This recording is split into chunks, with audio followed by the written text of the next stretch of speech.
Welcome, everybody. This is Casual Esports Amateur League, and tonight we have a playoff game versus Rejected by Amumu and the Washed Up One Tricks. I am your host, Onino Ken, and I am joined for the call tonight by Hyarez, or Hires, or Hi-Rez, or however the hell you pronounce his name, and Sticks and Crones. So I am going to welcome them to the cast and get out of your all's way.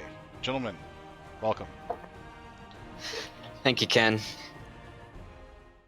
All right, getting right into the draft here. A quick Rumble ban coming out. That's going to be targeting towards Tuba's champion pool. Tam Kench looks like just a power ban.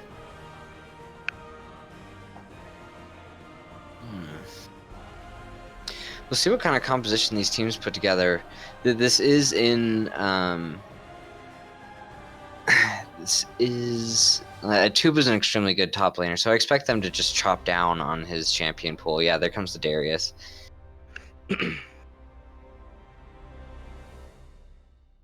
Let's see. He might want to throw a ban towards Mayor of Huevos, but no, it looks like they're just solely targeting in onto Tuba. Sejuani, Jax, target ban. Picking up the Mordekaiser, though, because they felt like they had to take away that Sejuani. That's a very interesting pick. The Yuumi. And then Yuumi coming out. That's going to provide them with a lot of pick. Let's see if they lock it in. To pick up that Yuumi, they most likely pick up a strong early solo laner, probably Sever, Lucian, something like that. Yeah, that would be best. She really needs another lane bully to be able to use her effectively.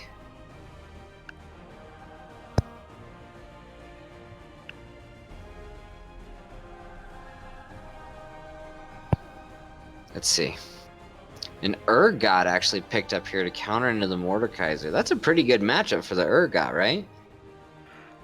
It kind of goes even because even though Urgot does have that range, it's not like excessive for the matchup with Mordekaiser able to pull them in to fight.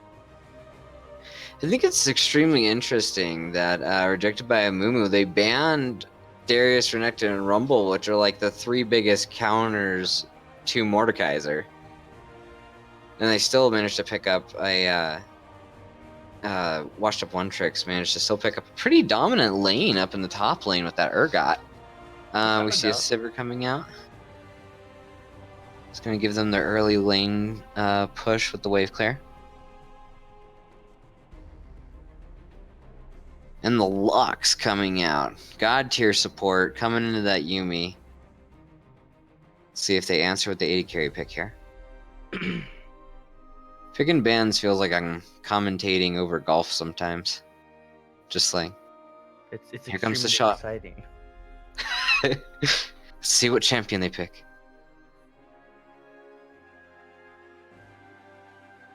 Coming around with the swing. 2 seconds left. The Kassadin going for that late game carry. That's extremely interesting. They actually open themselves up to a counter pick in the mid lane. I wonder if we see an assassin come out to try to counter this Kassadin by Rejected by Amumu. Made up here. Opening yourself up to a mid counter pick just shows that they're not very scared of Rejected by Amumu cutting down on their jungle and bottom pool. So reading the chat here, they're saying that it was an easy pick, Ezreal, and it was an Ahri ban.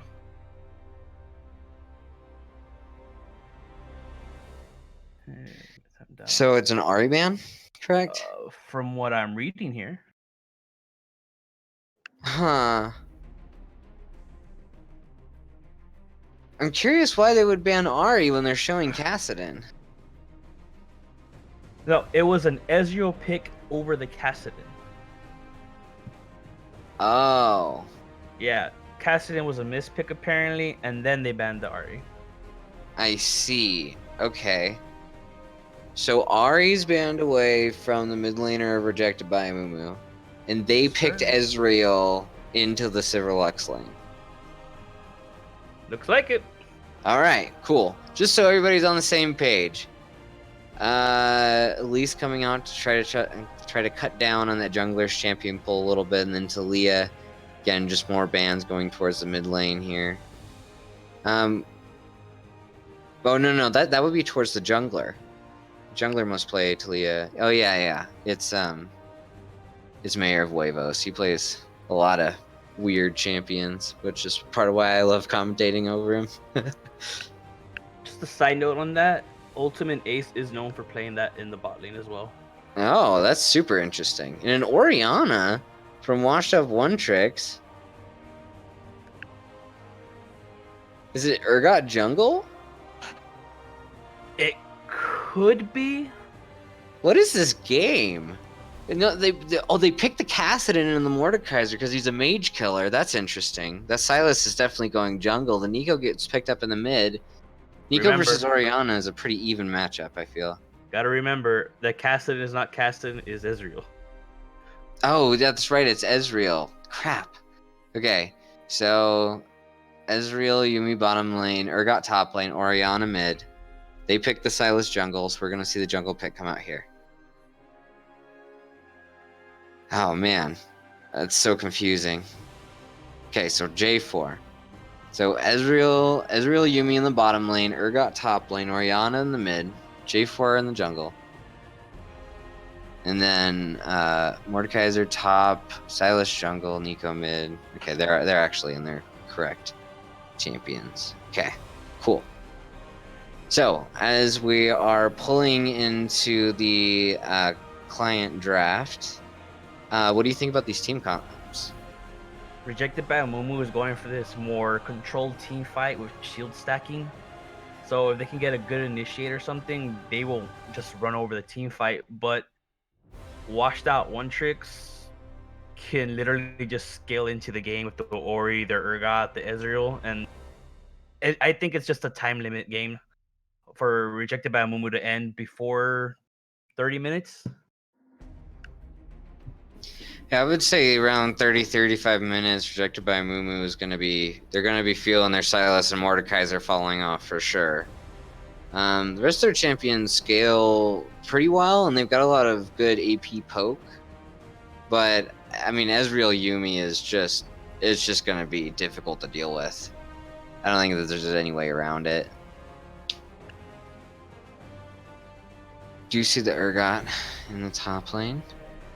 I would assume Urgot would be the better top lane over Jarvan, but they could still swap it either way.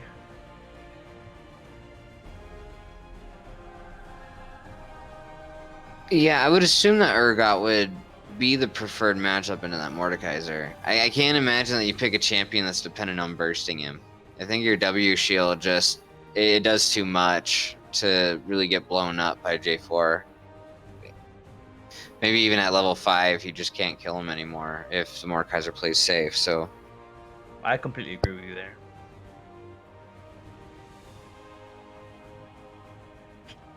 See Ezreal and Rixie. Foozle Bamboozle in the mid lane. On that Orianna taking cleanse, notably. Try to get away from this Mordekaiser ulti. Lux snare from Nico, Silas knock up, all sorts of things. Cleanse seems pretty solid. And the Yuumi going with a pretty standard Ignite exhaust.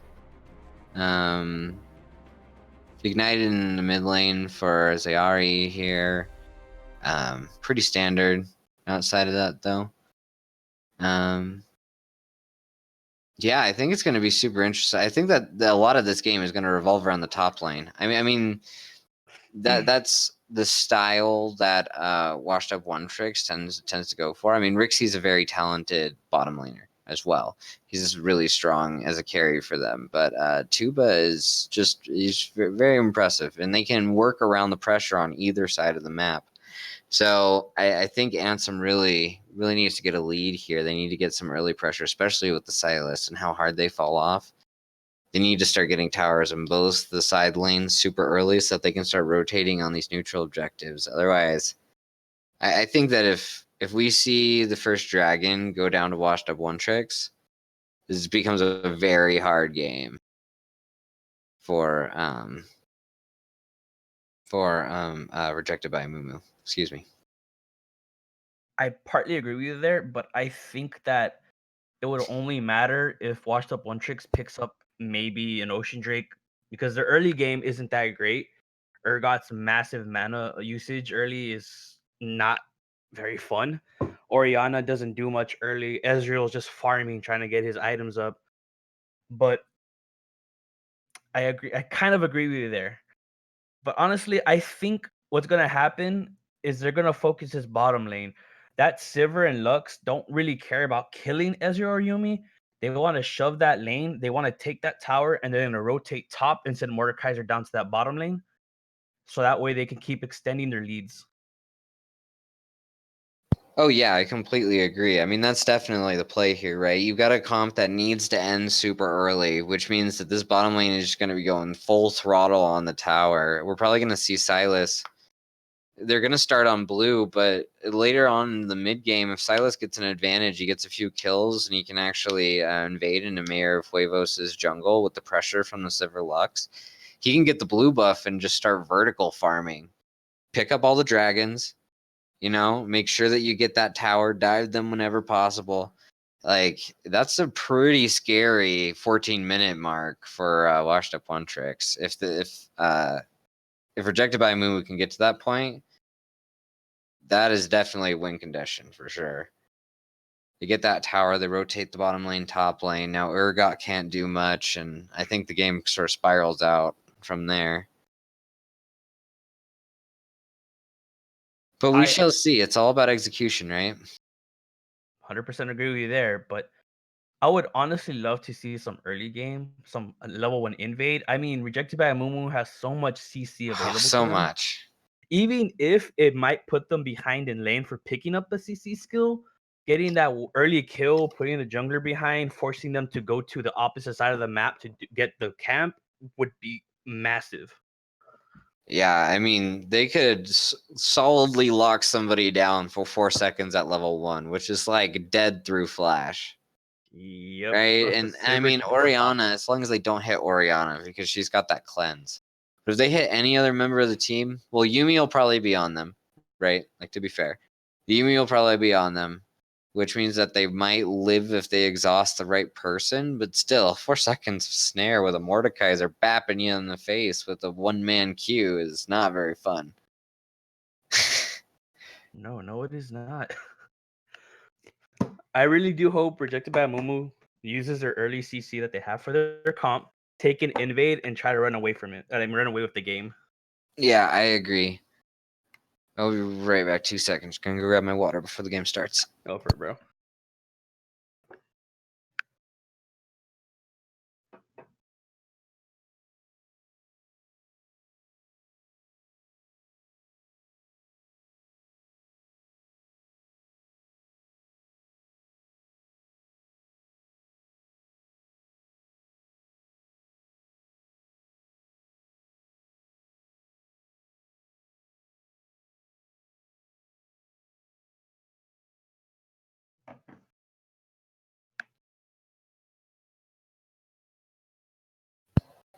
All right.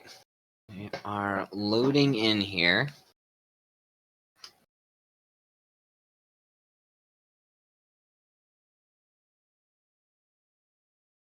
Can you hear me? Yeah, I hear you perfectly fine, man. Cool. Just making sure. All right. And we are in game. Forward. Fix this. Okay. And look, they're piling up in the bottom side tri-brush, trying to get this level 1 pressure. Look at them. They're sneaking along the wall. I don't think that Rixie's seen them yet, but a quick Mystic shot. They're definitely seen, but it looks like they're still going to try to pressure in on this. They're already missing his E there. All the snares getting dodged by Rixie right now. Oh, at least they tried it. Tangle barbs.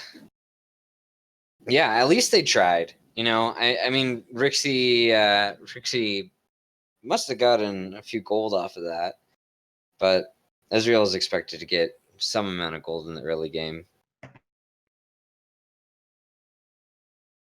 All right. Looks like everybody just kind of squaring up. Mordekaiser walking his lane in. So going to be matching starts on the bottom side of the map here for both junglers.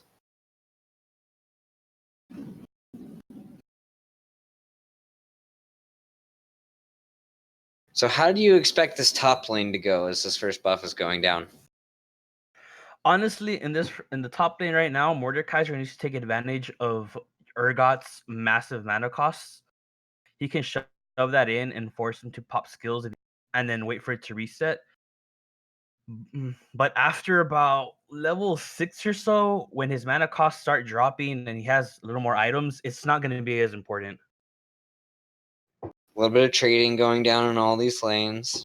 Trading spells back and forth. Pretty much even trades across the board. We'll see if that continues as we see some Yumi poke going down onto the Sivir. Expect the Sivir to get quite low in this lane at times.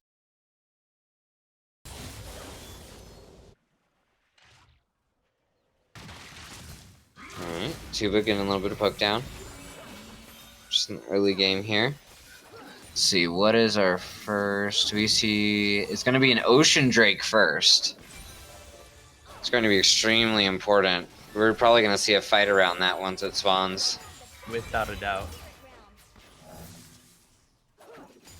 Who do you think that the Ocean Drake benefits more?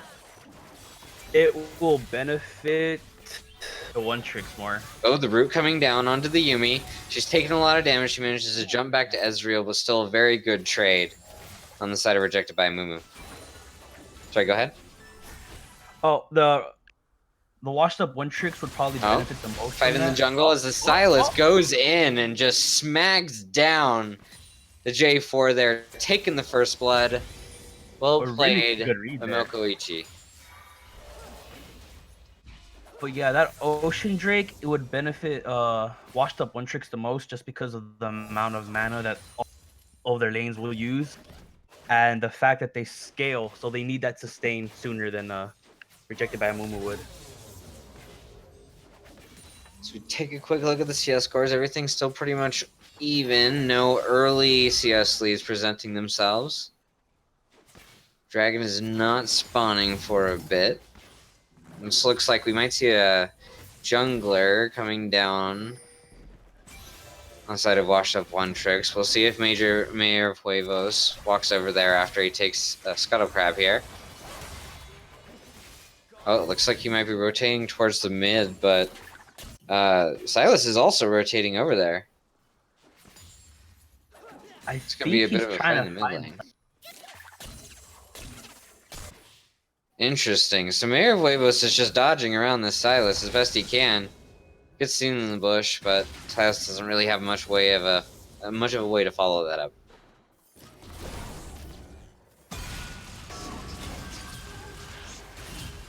Let's see. Fight going down and Tuba trading fairly evenly there against the Mordekaiser despite the Conqueror proc. Does not seem to be working out too badly for him.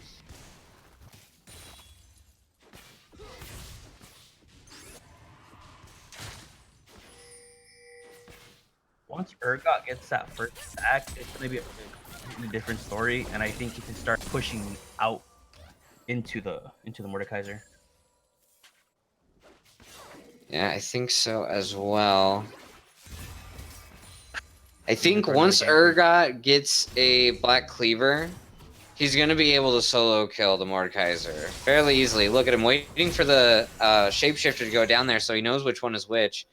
Dodging the Abduct there. Second half of Silas's E. Zayari barely getting out of that gank.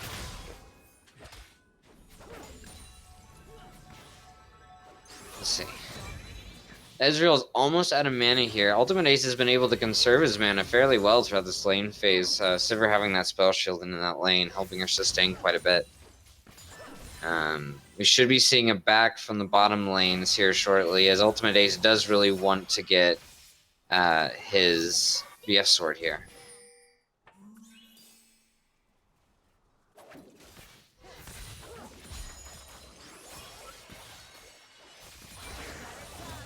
Shoving in the lane. Curious by Tuba's buy there. picking up that coal. He's looking more for farming for a while. I'm assuming they're really not looking to do anything team fight. Yeah, I think that it's just they're trying to get him as able as possible to lane against this Mordekaiser here. Right? They want to be able to keep him on an island, isolate the Mordekaiser, get him behind eventually. I think that they're just shying on Tuba's farming power here, as he has managed to shy out a slight CS advantage in this lane.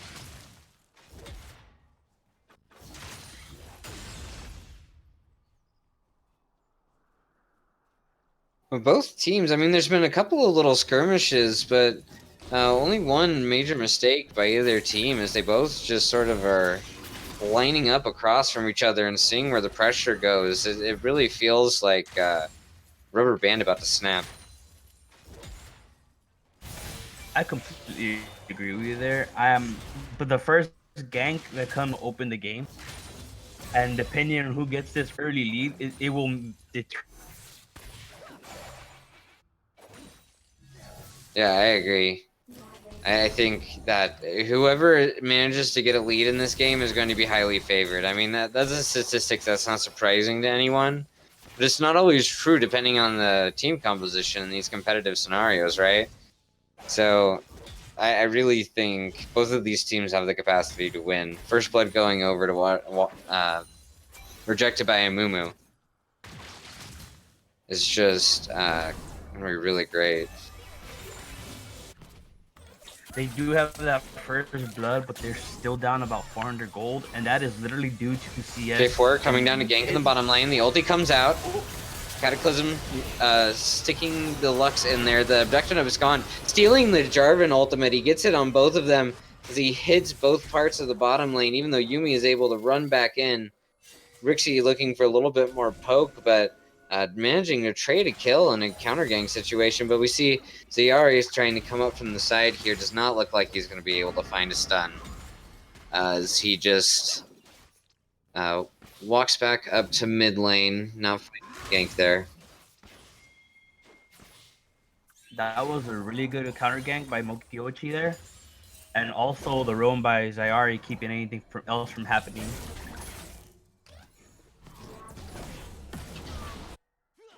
Oh no, that is not good.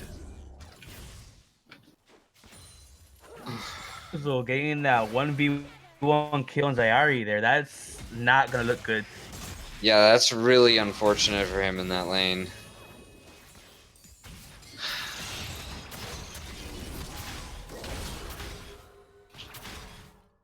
Yeah, let's see. Mokuichi going in, the Kingslayer dealing the additional damage. He's got the red buff, and his Q just managing to pick up that tipper there, dealing the extra damage, managing to take down Foozle Bamboozle on that Orianna. You can see that the Orianna's extended quite the CS lead here off of that roam, that failed roam from Zayari.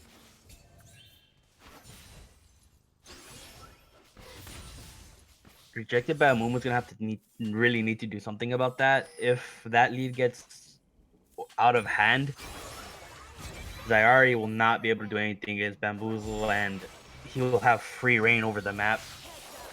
Yeah, Nico really needs her kill threat in this lane. I think that if she gets behind to the point that she can't even threaten Foozle, she's just gonna get steamrolled for the rest of the game.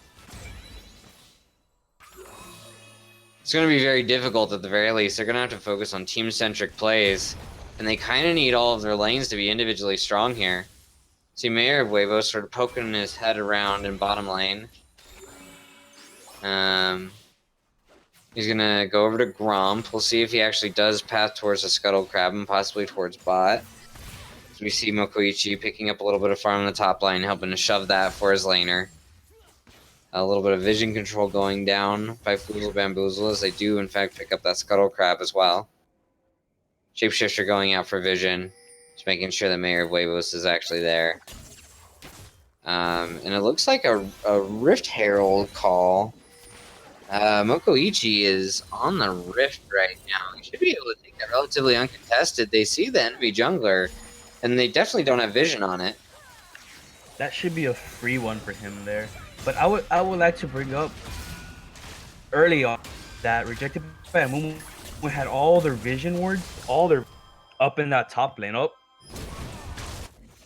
A little bit of a there's the fight going ult down again. inside of the top, but Tuba walking out of it using his dash.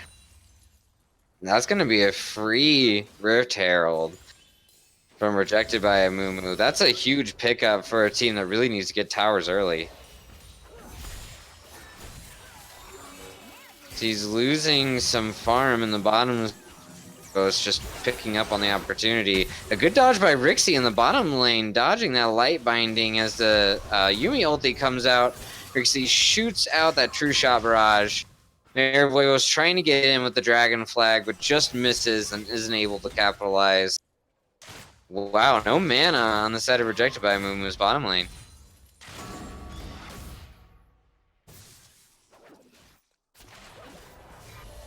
Let's see, Tuba just farming up in that top lane, only 33 CS away from finishing that call. He's gonna have a big spike of gold here pretty soon.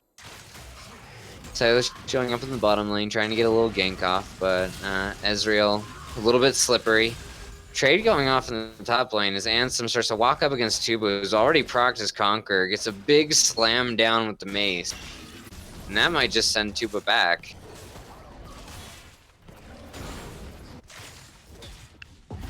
Jungler's picking up buffs here. And still no take on this Ocean Dragon. Oh, Ansem's going to take him into the Shadow Realm. Tuba flashing away. Ansem not going to have the damage as Tuba, with the clean 1v1, manages to pick up that kill on Ansem on the Mordekaiser in the top lane.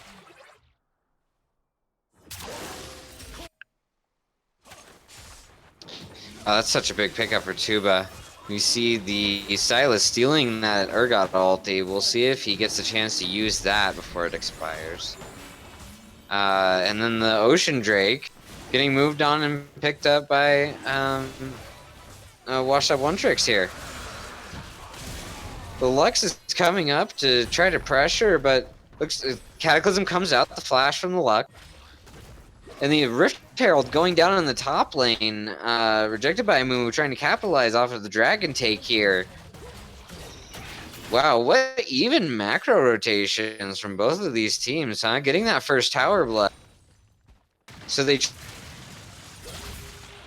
was probably going to be quite a bit of damage onto the second tier tower, but Urgot walking in, proccing that Conquer, not able to get it. The Silas having to flash. Mayor of Wave was caught out here by Ansem 571 as the rest of his team answers. The Lux ulti missing as Ultimate Ace flashes over the wall. Just able to pick up Ultimate Ace with that crit there. Wow, what a crazy series of plays. Oh no. Lux actually might die. Rixie is getting on that Lux as the Yumi ult stuns up. The True Shot Barrage and the Mystic Shot just coming in to pick up the kill on that Lux. She should not have walked over that wall that way. But now we see an ult coming out from the Orianna. 1v3 play and then flashing forward onto Zayari, picking up the double kill. This could be a triple kill. No, Tuba picks up the ulti kill there. But what a play by Washed Up One Tricks across the map. Wow.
overall a favorable trade for the washed up one tricks. Am I on time now? Yeah, we're good. We're good. Sorry about that, guys. We're just fixing up a little technical problem there. Alright, turret going down in the mid lane.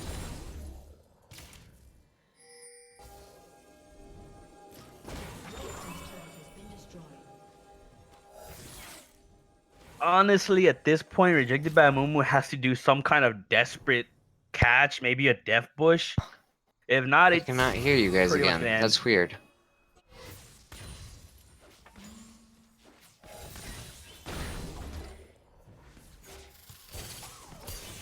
Okay. All right, so I'm gonna step in here and help out while Styx figures out what's going on. Washed up one tricks move in to pick up the top lane turret, but they catch Ansem out and go ahead and clean him up before finishing off that tier 1 top lane turret. We are at 18-10 in the game, and Jarvan ults on to Nico and picks her up. Ultimate Ace uses his ult to get out of dodge. Lux comes across and picks up a snare in the jungle onto Orianna, who does her best to get away. 3-man shockwave is not enough to get her out of that fight alive, as Ultimate Ace is able to send Foozle Bamboozle back to the fountain for a 30-second gray screen nap, and the rest of Washed Up One Tricks decide to take their win and their gold, eat a bit of fruit, and regroup. Bot lane, we have Tuba and Ansem fighting next to a pillar of fire, which I hadn't seen before. That was an impressive dodge, but I do not understand why he did not pop his shield. Probably would have made the difference in that fight, but it's easy to call that stuff from here. Rixay cleans out a wave mid lane, and Yuumi and Ez go into the jungle to recall as everybody resets to catch their breath.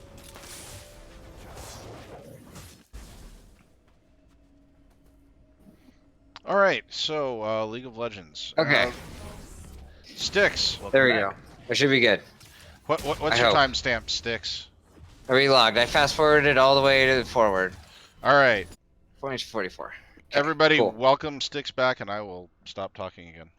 Sorry about that. Discord is weird sometimes. Well, let's see. Moving into the mid game, it looks like now Washed Up One Tricks have extended their lead. They've now got double the kills with 5k gold up. Gonna be moving towards this dragon here. Let's see if they can pick up their second dragon. Looks like both teams are just sort of picking up waves in the side lane. As Rejected by Amumu, does look like they're going to try to contest this, but not there fast enough. The Silas ulti coming out, trying to steal it, but they just didn't rotate fast enough to it. Honestly, at this point, they can't even straight up 5v5 them. They need to get a pick before they can do anything against Washed Up One Tricks. Yeah, they have to get some kind of gold. They have to get closer in gold value if they want a 5v5. I don't think that Washed Up One Tricks are the type of team that will lose a team fight up, 5k gold. A bit of poke going down. A flash coming out from Makochi very early there just to make sure that nothing bad happened to him. Foozle playing aggressively here. The Sivir ulti having to come out just to stop Foozle from chasing them all down. Still playing aggressively. The shockwave comes out and instantly deletes the Lux as Tuba runs forward with the Yuumi on him. Does not look like he's going to be able to make a play happen with the Mordekaiser coming in from behind Tuba as all the ultis are going down to take down this Harbinger of Pain. Showing him the true meaning of pain as Mordekaiser puts the mace down onto the Yuumi. Wow, what a crazy series of skirmishes there. That was really chaotic. It looks like they're going to be trying to dive in on this Orianna, but the flash coming out, keeping her safe. Cataclysm coming out, locking them all under tower as Makochi goes down. The Ezreal ulti coming out from Rixie out of the TP, managing to pick up the kill on the Nico there. Washed Up Run Trick seem to be continuing to fight as the snare comes out, hitting both of them with the ulti. Boozle Bamboozle going down very low. Ansem getting taken out by Rixie. Arcane shifting forward. Does not look like he's going to be able to get anything else here, though. And Washed Up One Trick's just firing back.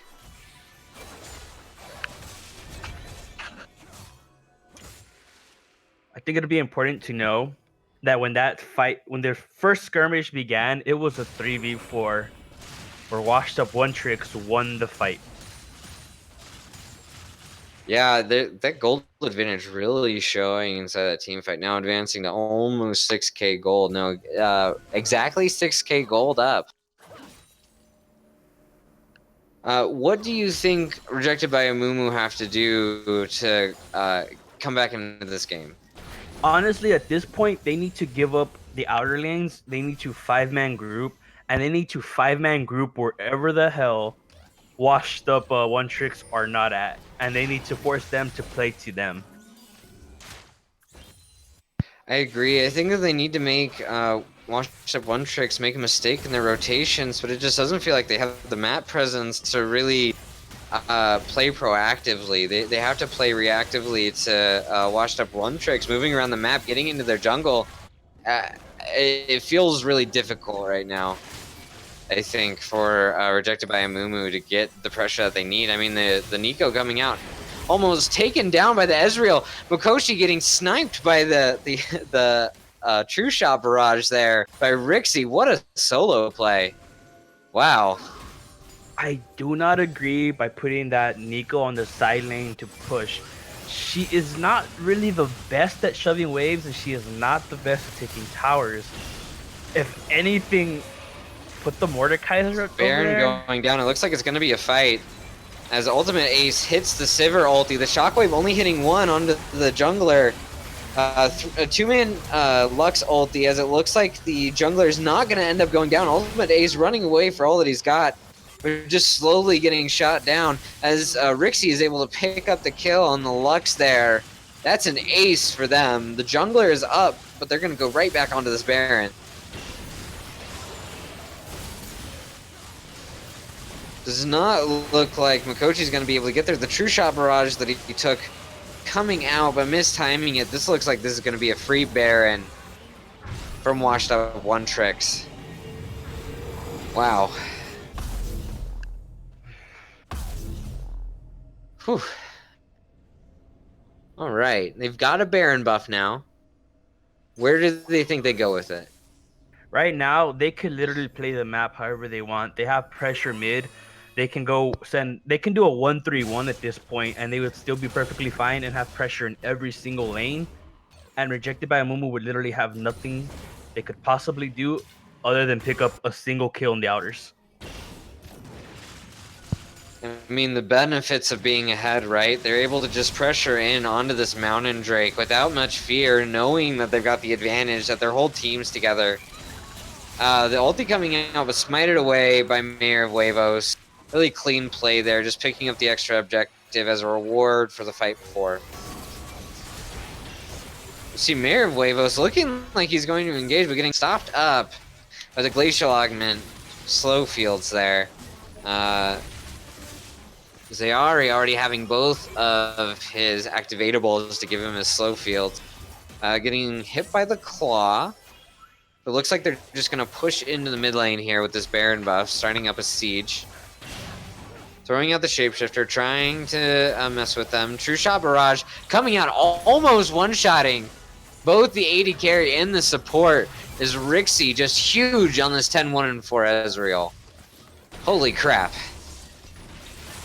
Alright, Zayari with a stun, but Rixie just Arcane Shift and Mystic Shot popping the mid laner from like 3/4 health there. Just insane. Half healthing Mokoichi.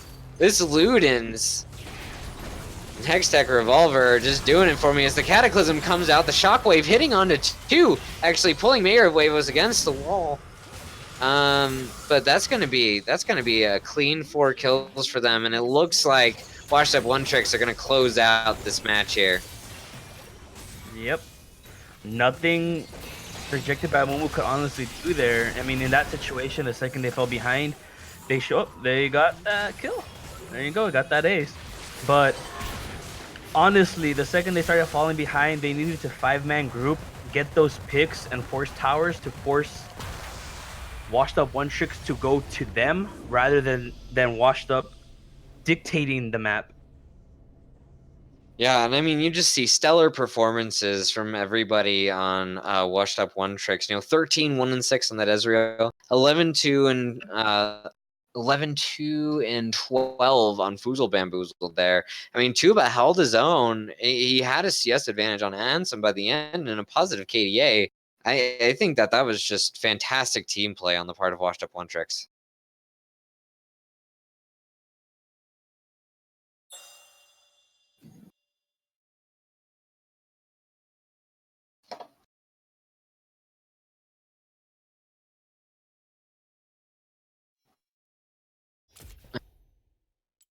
All right, so any last thoughts about that game, Aries?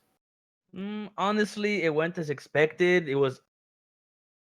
We saw it the way it would play out, and pretty much it was Okay. just. Well, it looks like we're going to go into our intermission here as both of the teams take a quick break before we get into the next draft. So after game one, we have Washed Up One Tricks taking the lead in the series. We're going to go to a quick break, and we will be right back. Yeah, I can hear you, Sticks.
Okay, everybody, welcome back. We are getting ready for game two here with Washed Up One Tricks taking game one. And I'd like to welcome another member to our stream. I'll let him introduce himself as the draft gets underway. Okay, I think it was my internet being buggy, so hopefully. All right, so we have a crowded house here. So we've got Sticks and Crones, Hires, and Vision has joined us. And the bans are coming out super fast this round, with Jack Sejuani and Tom Kench being banned by Washed Up One Tricks, Rumble Yumi and Jarvan being banned by Rejected by Amumu. Can somebody send me the link? I do not even have it. Can I get the link? Well, we'll send it once I have it. Production value, Ken. Production value. 10 out of 10. It's alright. It's only a semifinals game. All right. There's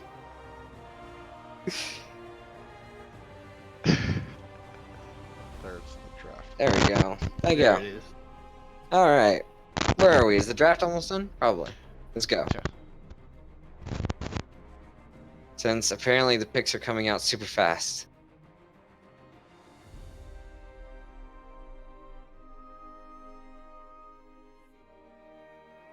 All right, straight up here, Mordekaiser Lux Diana from One Tricks.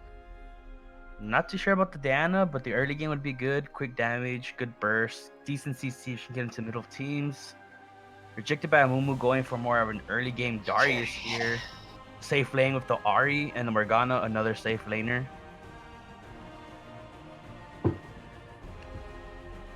No elementalist, he says. It's obviously lost. It's a terrible team fight comp.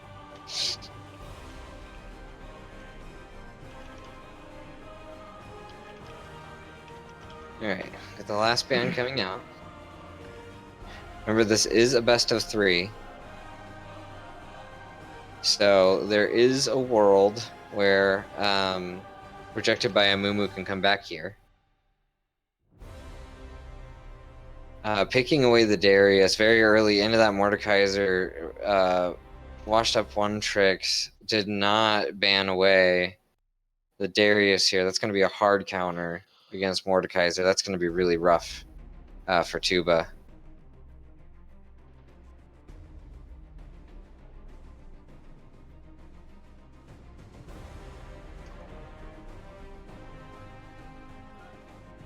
Let's see. Jinx coming out from Rejected by Amumu. It's going to be a Jinx Morgana bot lane. They still haven't shown their jungler here. We see the Lux getting picked up by the Washed Up One Tricks.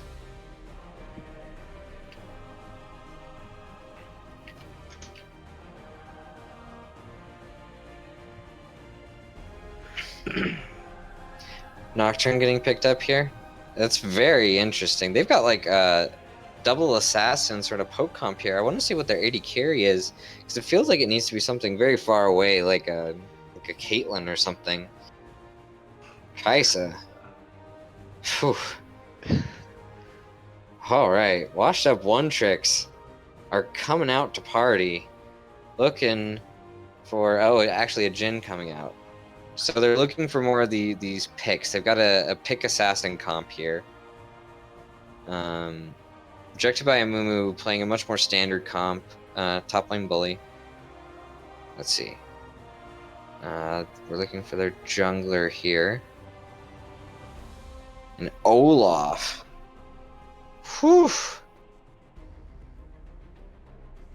This one's gonna be a battle. I casted 2 semifinals games now. Well, this will be my 4th semifinals game, and all of them have just been battles, just punching back and forth, jabbing at each other. They've all picked these insanely strong teamfight compositions. Who do you think is favored out of the draft, you guys?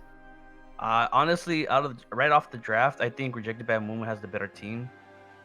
Washed Up One Tricks does have the advantage with all the ability to jump onto the Jinx and try to insta-kill her, but anywhere from around 25 minutes on, the Jinx can insta-kill teams of Rockets and Runon's Hurricane.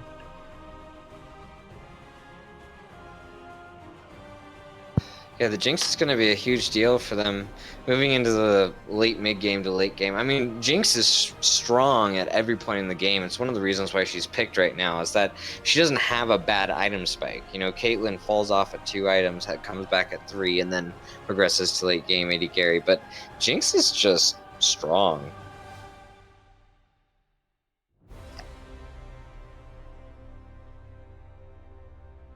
Let's see. So we're seeing the Mordekaiser actually played by Tuba this time into a counter matchup. Is Ansem on that Darius? We shall see how much work the Darius can do. He should just be able to chase down the Mordekaiser, methinks. I think that Ahri is probably going to have priority in mid lane. Right? Just going to be able to poke down the melee Diana, theoretically. Who do you think has the advantage in the bottom lane? Bottom lane, I think would go again to Rejected by Amumu, just for the mere fact that Morgana can cancel out any of the CC that they can throw on Jinx, and honestly, Jinx outranges the Jhin and is more DPS. Jhin is more about bursting his target as quickly as possible, while Jinx is just gonna consistently beat you. I mean, they've got a lot of poke here out of the Jhin Lux, rather. Jhin and Jinx. This is going to mess me up. But the Jhin and Lux bottom lane has a lot of poke. And there's a lot of pick potential, but they can't really just stand up in a team fight. Like, they don't have anybody who can just stand there and eat axes from Olaf. You know? I think that's going to be very difficult for them. I really think that Rejected by Amumu came out of this draft far superior. Just looking at how they match up. Not even that the composition from Washed Up One Tricks is bad. It's just, it seems like its purpose is almost directly countered by Rejected by Amumu's composition. I completely agree with you there. Just with the Olaf alone, Mordekaiser's ult is useless. The fear from Nocturne, Diana, Jhin, all their CC is completely negated. And with Jhin CC in general, Olaf can block it.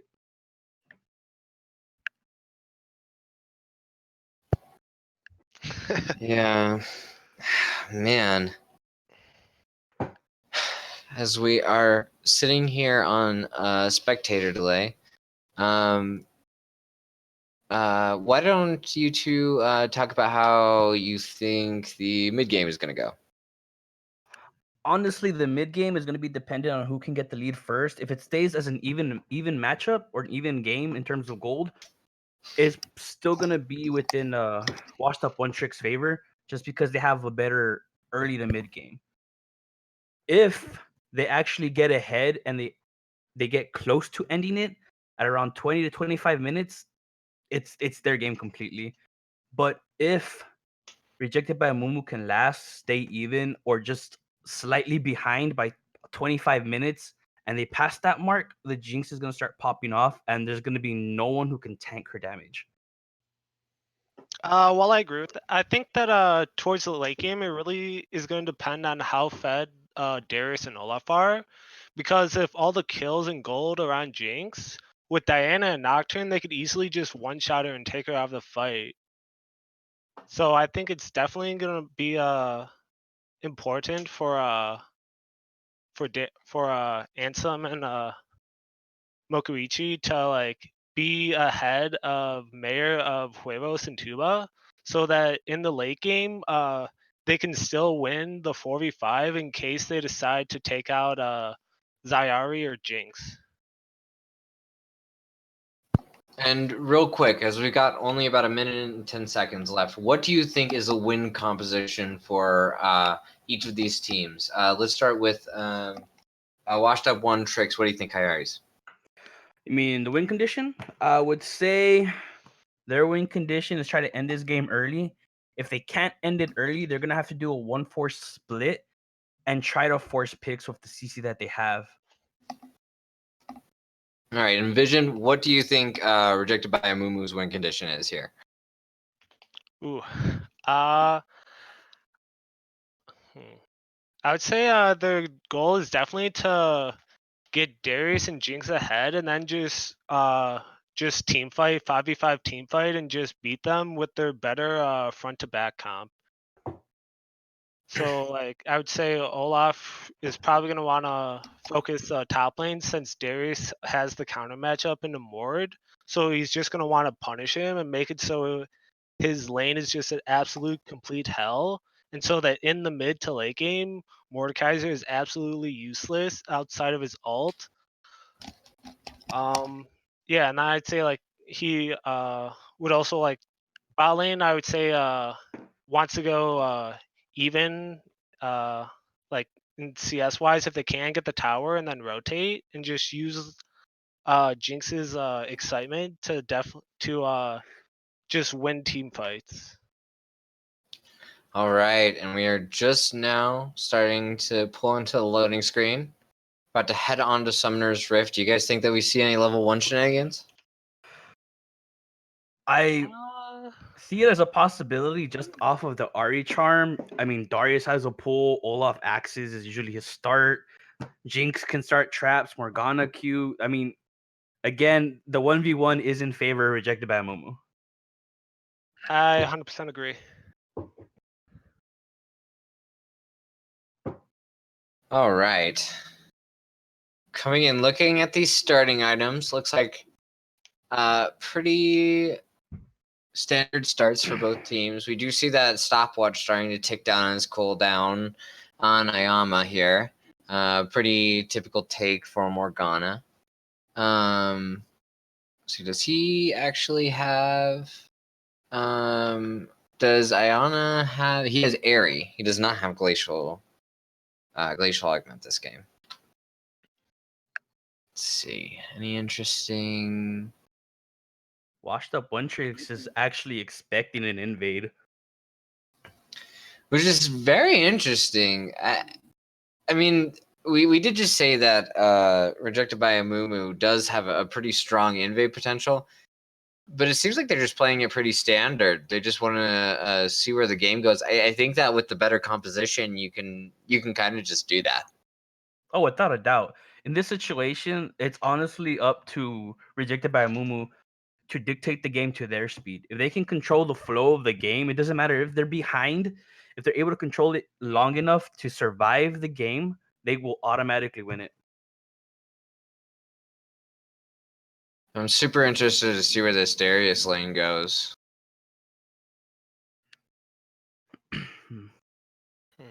I mean, I played a game just last week on air where I was Darius and a Mordekaiser, and it did not go well for the enemy team. That's one way of putting it. Yeah. Let's see. A little bit of trading going down in bottom lane. Ultimate Ace on that Jinx. One of his preferred champions. Very strong in the meta right now. Yeah, Ansem walking forward with that level 2. Hitting that pole, just getting his passive, proccing his Noxian Rage, and bouncing out. A heavy trade going down. Oh. As Ultimate Ace almost stunned up by Rixie. The snare coming out in the first blood. Going down to this Lux. As Rixie steps forward aggressively, as he is wont to do. But good play by the bottom lane of Washed Up One Tricks there. Yeah, that was very well played. I think Rejected by Amumu had the right idea. They just played that extended fight just a little too long. Yeah, I agree. I think that snare was so good, just on the tipper there. Oh man, Ansem putting in a little bit of pressure with that Q. Let's see what the first dragon is going to be. A Dark Binding going down onto the Lux in bottom lane, but not able to capitalize off of it, as it is an Infernal Drake. Ooh, we're in for a spicy game. Yeah, there's going to be a lot of damage going around for at least one of these teams. I think that if Rejected by Amumu can get that first Infernal Drake, it's going to be a huge boon to them. It's going to be a huge deal. Whoever's able to get that, I think that Rejected by Amumu, they need it. So Washed Up One Tricks have to take it, right? Yeah, definitely. Wash Up One Tricks isn't gonna want to give over the Infernal Drake, especially with the late game Jinx being a threat. Giving her an Infernal just moves up their timer even further for when they have to end the game. And Tuba trading a little bit on Ansem, actually getting the better of this trade. As the Conqueror is procced, Ansem having to flash. They trade flashes as Ansem almost taken down by Tuba in the top lane. Even in HP after all of those favorable trades. Olaf just sort of sitting top, looks like he's going to take it back. Expecting some kind of counter gank. Pulls in, the axe coming out, and Koichi Really good rushing in with the reckless swing there, picking up the kill. Wow. What a great gank setup. What patience. And that's already TP down from Mordekaiser. Darius is probably going to pop his TP to get back into the lane. Well, actually, if Mordekaiser freezes that, it's Ooh, snare coming TP out. advantage. They do have a pink ward in this bush. Does not look like Darius is going to use his TP here. We actually see that Diana has a 10 CS lead here. Why do you think that is? Just out pressuring by Foozle Bamboozle? No, that has to do with the TP advantage in the mid lanes. Ari was trying extremely hard to put pressure early onto the Diana, which she honestly did, and she forced an early back. But that TP advantage, giving her that extra item plus a pot, didn't really put her that far behind. But it does give Rejected by Amumu teleport advantage with Ansem in that top lane. But Infernal Drake is now up as we see Mokoichi making his way towards it. Mayor of Wave was making sure to be on the bottom side of the map as this Infernal Drake spawns. We could see a fight starting to brew here. Ansem starting to chase down too, but he's got a little bit of move speed on him. Pulls him in. That's slow. His Q coming out. He gets the Noxian Rage. And this looks like it's going to be a dunk. Yeah. Oh, he didn't even have level 6. Not quite 6 yet, so Oh, he'll have to wait a level before you can dunk him. always feels bad when you're taking fights at level 5, but a big trade coming down bottom. This might send Rixie back, but Zayari coming around on the back. This could be a dive. I am loving this change of a style from Rejected by Amumu. Here's some aggro dive. Yeah, they're a bunch of spells go down. They got demolished. They both died. They got dove. Yeah, they played that really well, jungling the aggro and making so that no one was too low. And I mean, now with the killed bot lane, I wouldn't be surprised if they rotate and get the Infernal Drake. Oh, the Infernal Drake would be such a huge deal for them here, but they don't have the time or the health. It looks like on two of their members, sending their bot lane back, just taking what advantage they can here. Very well played by Rejected by Amumu. I agree with that. Could you continue that thought about the change in playstyle? Well, compared to how they were playing in game one, it was more passive, even though they had the early game team. And I find it quite amazing that in this one they have an early game top laner and an early game mid jungler, and they're playing way more aggressive overall in every Tuba game. getting pulled back in.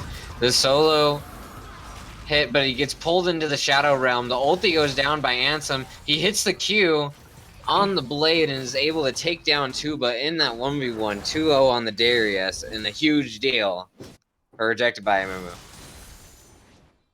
Really good play by Ansem there, and this is gonna start looking really bad because they are washed up one tricks are the ones who need to end this game quickly. And right now, with Rejected by Amumu taking the lead, it is looking like this game is in their favor.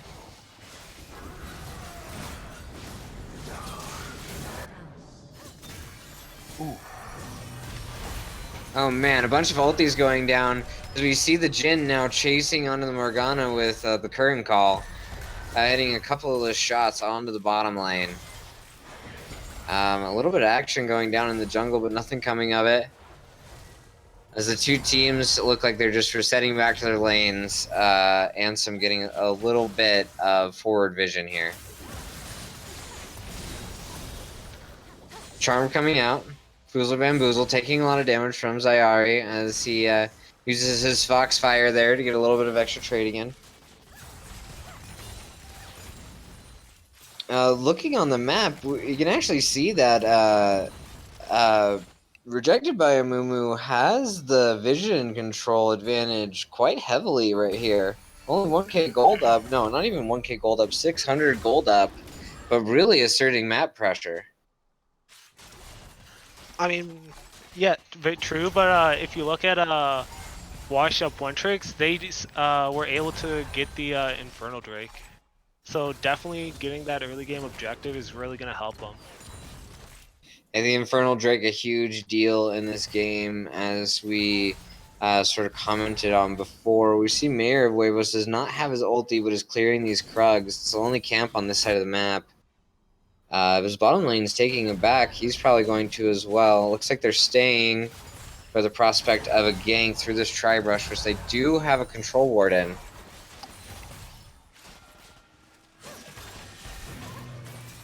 And looking the Black Shield coming out, blocking that snare onto Ultimate Ace. Such a useful ability. Let's see, Bixby getting snared up by the Dark Binding. A big trade going down onto Ayama there. They really need to get the priority in this bot lane because just looking, the second dragon is going to be an Infernal Drake as well. Ooh, the ulti comes out onto the Nocturne as it just comes up, gets the flash out from Ultimate Ace of the Super Mega Death Rocket, almost taking out Mayor of Huevos on the end of that play there. A good try for sure by Washed Up One Tricks as it looks like Foozle Bamboozle going for a trade in the mid lane, getting a little bit more return damage off. Foozle's doing pretty well in this lane, but I mean, the top lane is severely behind on the side of Washed Up One Tricks. A flash coming out from Mayor of Huevos getting chased down by Mokoichi in the jungle.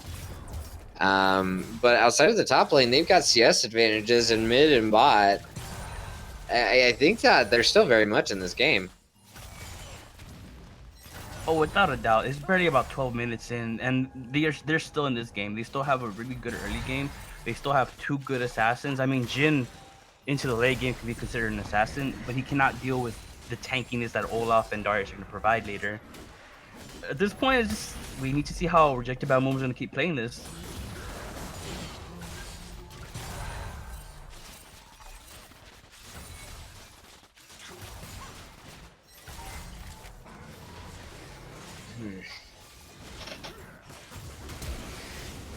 See, a little bit of a jungle invade here from Mokoichi and Ansem as he flashes and misses the pull. Ansem is probably going to go down here as the axe does hit onto 3. Not quite enough. Dark Binding going down in the bottom lane. Super Mega Death Rocket. Not able to finish it off as Rixie. Oh, cool. I was behind. You're fine, dude. It happens. Alright. Rixie taking away the ward here as he just got the kill on Ayama.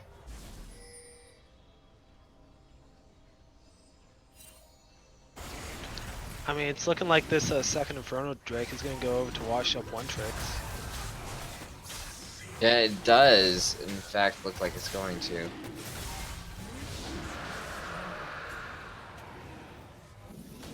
Now, what That honestly puts them in a good position there, because that extra damage will help them scale into the later parts of the game, giving them a little bit more oomph for those tanks they got to deal with, the bruisers. Yeah, and the first dragon is always the most impactful, but getting a second dragon of the same kind is kind of like just icing on the cake. As the Dark Binding comes out, the Black Shield stopping the initial spells as the exhaust comes out on the Mayor of Huevos, dodging from the spells, but so many ultis coming out. Looks like the Olaf is going to come and try to save him as Zayari flashes in to try to get these kills, but is just not going to be able to get on to any of the 3 members down here for Washed up one tricks and nothing really coming of it.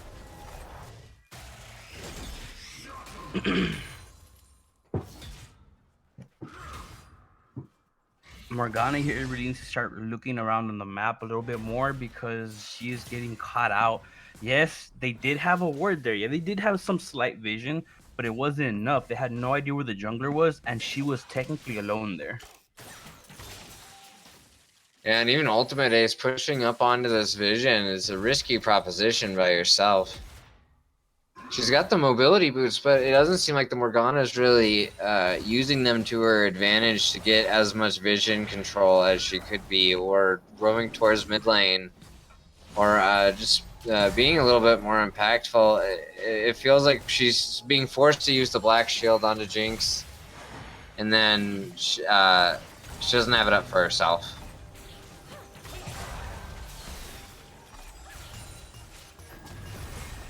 So we're pulling into 15 minutes. We are officially into the mid game. 2K advantages. The fight starts in top lane. Olaf pulls this Darius into the Shadow Realm. He gets dunked. Another kill for Ansem. Foozle Bamboozle flashing over the wall onto the Darius using his ulti. The Paranoia coming out from Nocturne is going to secure that kill for them. Onto Mokichi. This seems like a lot of good things are happening for Washed Up One Tricks right now. I'm guessing it's the adrenaline from Rejected by Amumu here. They're starting to make really, I'm not gonna say horrible calls, but the decision making that they're doing right now is really costing them leads that they had. Well, I would also say that this is it's the double Inferno on Washed Up One Tricks is really taking an impact now that we're in the mid game and they're starting to get their like 2 item spikes. It's definitely making it easier for them to in these Curtain call coming out towards this missions. Morgana actually manages to take her out.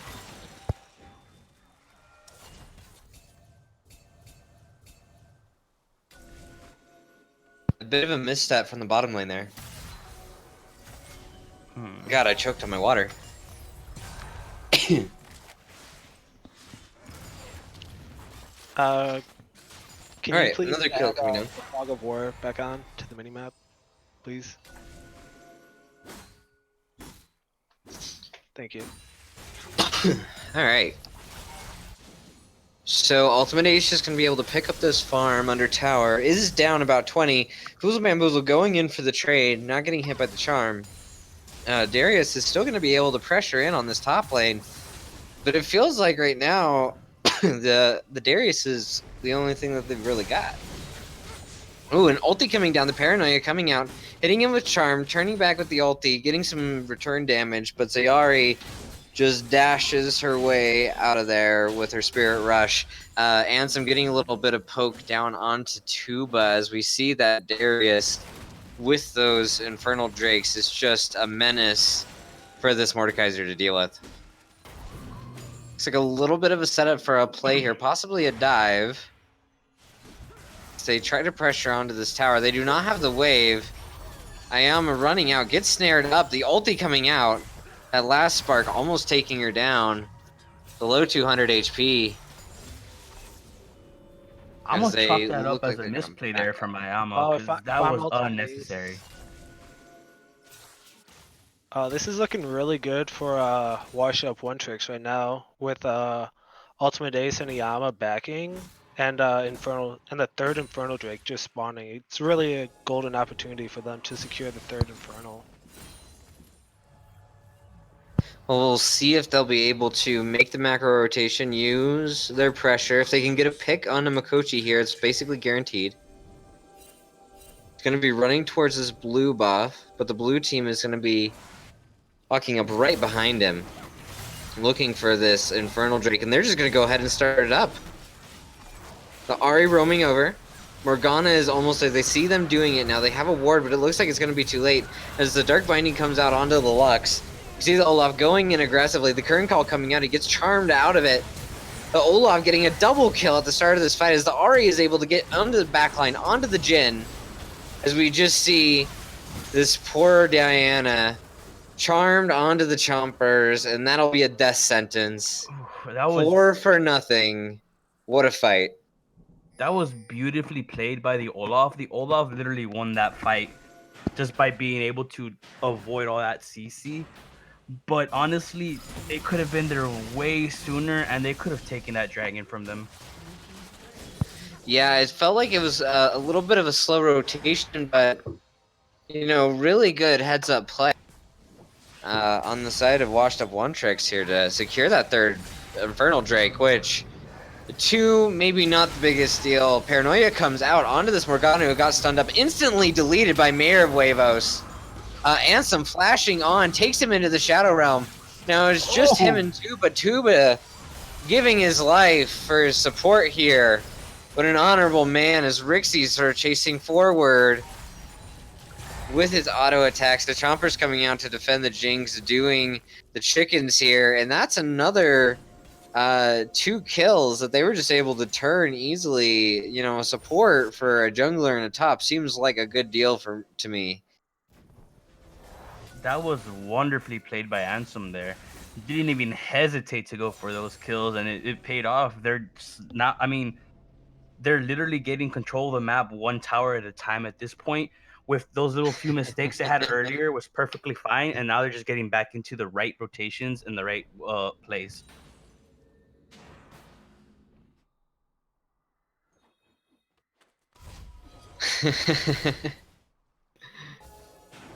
Alright, Tuba. Making a little bit of banter in the whole chat. Game 3, Rixie says. I do love some good banter. Alright, so moving into 20 minutes here, we're officially hitting the transition. I would say that by 25 minutes, we're really going to see how this game is going to stack up for the late game here. So what can these teams do in the next 4 minutes to advance their position? As the jungler runs in, Olaf, just ignoring all the CC. Paranoia is back onto them. The Jinx Mega Death Rocket misses. He does not get snared up as the Jinx ulti comes out. Ultimate Ace flashing over the Lux ulti. Ultimate Ace managing to snag that one away as they trade 2 for 2 inside of the jungle. I would say that that's not terrible for Rejected by Amumu. You know, you're down all these Infernal Drakes. Why not get a little bit of extra pressure, right? I think it could have been played a little bit differently, but for the most part, yes. I mean, no, there's no harm in that other than giving them a couple hundred gold maybe, but they are getting map control still. And Ansem starting to fight Foozle Bamboozle, dashes behind him, dodging the apprehend from Darius. The Lux walking up, looking to catch him, does not manage to get there. They completely miss this control ward in the side bush here. That one might be there for a while. As the Paranoia comes out, who are they looking for? Who's he gonna go for? Too well protected, and he decides to abort mission. Does not use the Paranoia to glide in onto the Jinx, seeing the Olaf's presence there. Good choice not to dive in there, I think. See a little bit of action in the jungle, just a little bit of aggression. Alright, Foozle finding that pink ward. So we all feared he would not. A little bit of ward control going down by Mayor of Huevos, clearing away a ward with that pink. We see a bunch of traps by Jhin and these choke points here, as they look like they're going to begin to siege up in mid lane.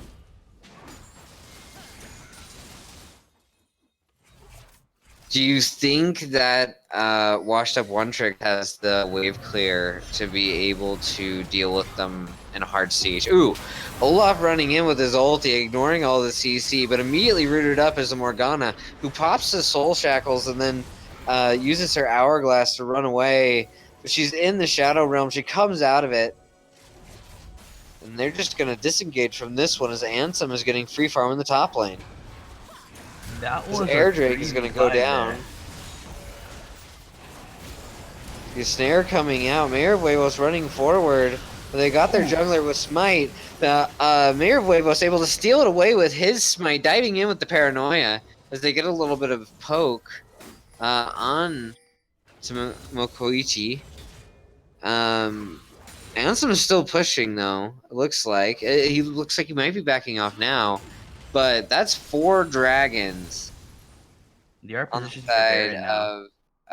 of Yeah, I think that's a Watch great call Punchers. with Nocturne still dead for another 13 seconds and his ultimate down. There's really no way that Washed Up One Tricks can contest this Baron. Oh, absolutely. That was the perfect call that they had there. Oh, dashing away with the Spirit Rush. Oh no. Koichi is very, very low here. As Foozle Bamboozle dashes in, immediately deleting their jungler. The Baron is super low, as the red team is able to get it away with a crit. Getting shot is the Jinx by Rixie with that 4-shot completely, or that second shot, he just got crit, completely demolishing that Jinx. I do not agree with what Ari did there. She went into the jungle to try to clear out vision. I believe it was unnecessary. If she had been there to help clear that the Baron, it probably would have died, and they might have been able to get out with at least 1 less casualty. Yeah, I definitely agree with that. Or if anything, if you're gonna have one of your champions zone, I think that having Morgana do it is the better option. Between her Black Shield, prevent that will stop her from getting CC'd, and her Dark Binding able to just like hold them down for like 3 seconds. I think it was definitely a poor macro call to have Ari be the one that zoned them off. A little bit of a fight going down. Paranoia coming out. See if he dives in. When he dives in on the Morgana, looking to take her out, but the Hourglass completed is going to give her stasis. The Super Mega Death Rocket taking out Mayor of Huevos as Ansem begins to chase down. Does not have his flash, actually. Chase gets stunned up. But the Ari able to dash in using the charm to chase down the Lux on the back end of that fight.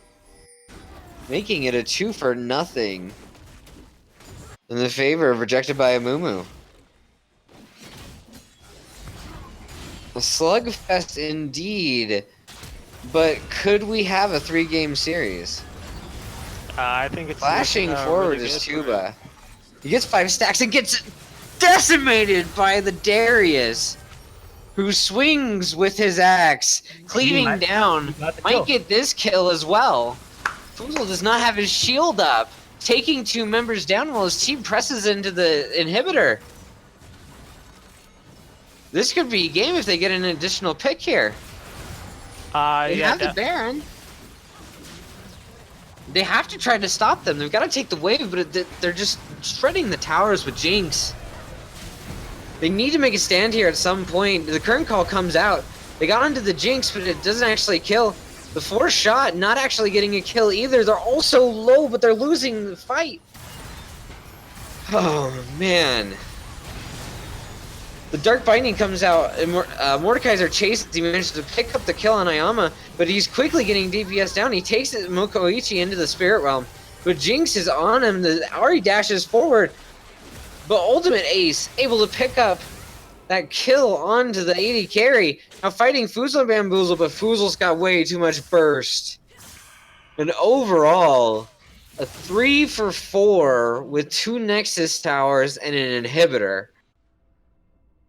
What a this game just keeps upping the tension.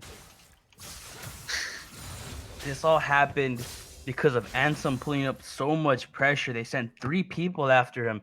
He picks up 2 kills to buy the team time to push down that mid lane, and now they have an open Nexus. They can literally do whatever they want on the majority of this map until that inhib comes up. Ansem coming up behind the Diana here is just gonna demolish as she tries to go onto the Morgana, who actually has Hourglass up. And kept it up. She didn't have enough damage, just in a bad situation. Ansem picking a really good angle there. Ooh. Ayama getting targeted by Mayor of Huevos. He dives in to murder her, but gets murdered Instead, as we see the AoE starting to come out from this team, the last part coming out, not able to take down the Olaf in the back there as Ansem's chasing forward onto this Jhin. 4 of his teammates are dead. This could be the game. He doesn't have any Nexus towers.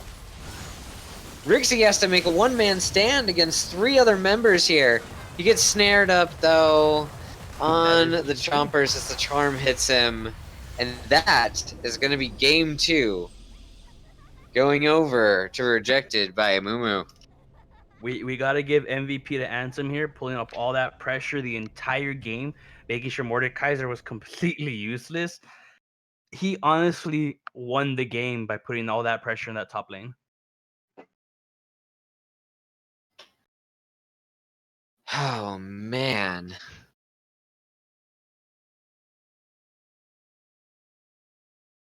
What a game.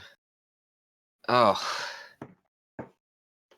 Let's look at this damage. Ansem with 19k. Equal to the Ahri, actually. And Jhin sitting at the top there. Rixie trying to carry.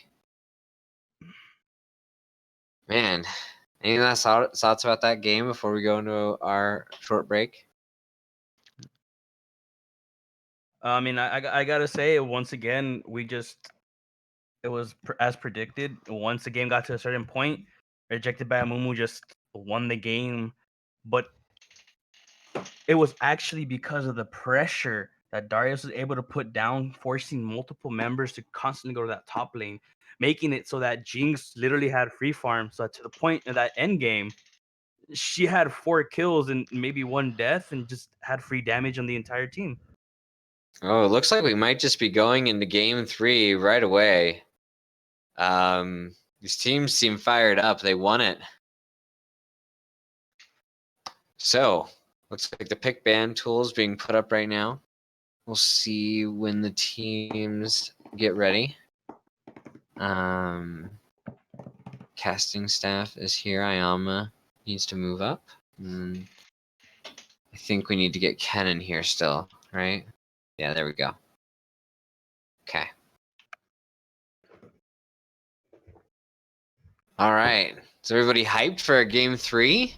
Hell yeah, dude. That's what I live for.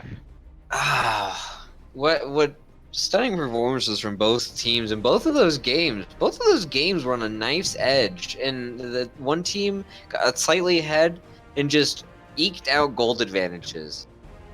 It's it's been very entertaining to cast these games. It's been so chaotic with so many team fights and so much macro play. It's been very enjoyable.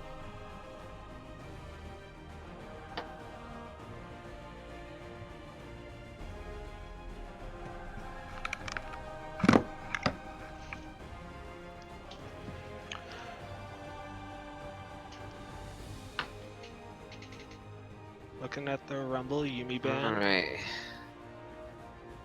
J4 also getting banned out. Tam Kench, some power picks. Let's see. You know, at this point, I mean, the bans are interesting, but both times they've played very diverse comps with different structures.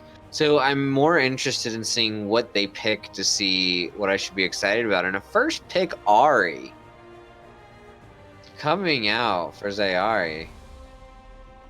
His main. Just got to feel good about that one. Being able to get that into game 3. Other priority bans, just too much. Echo coming out to counter. Foozle Bamboozle. Wanting that Echo into the Ahri matchup. Nautilus coming out. Do we think that that's a Nautilus top? Or do we think that that's support? Or even mid lane? I would say it's probably Nautilus support.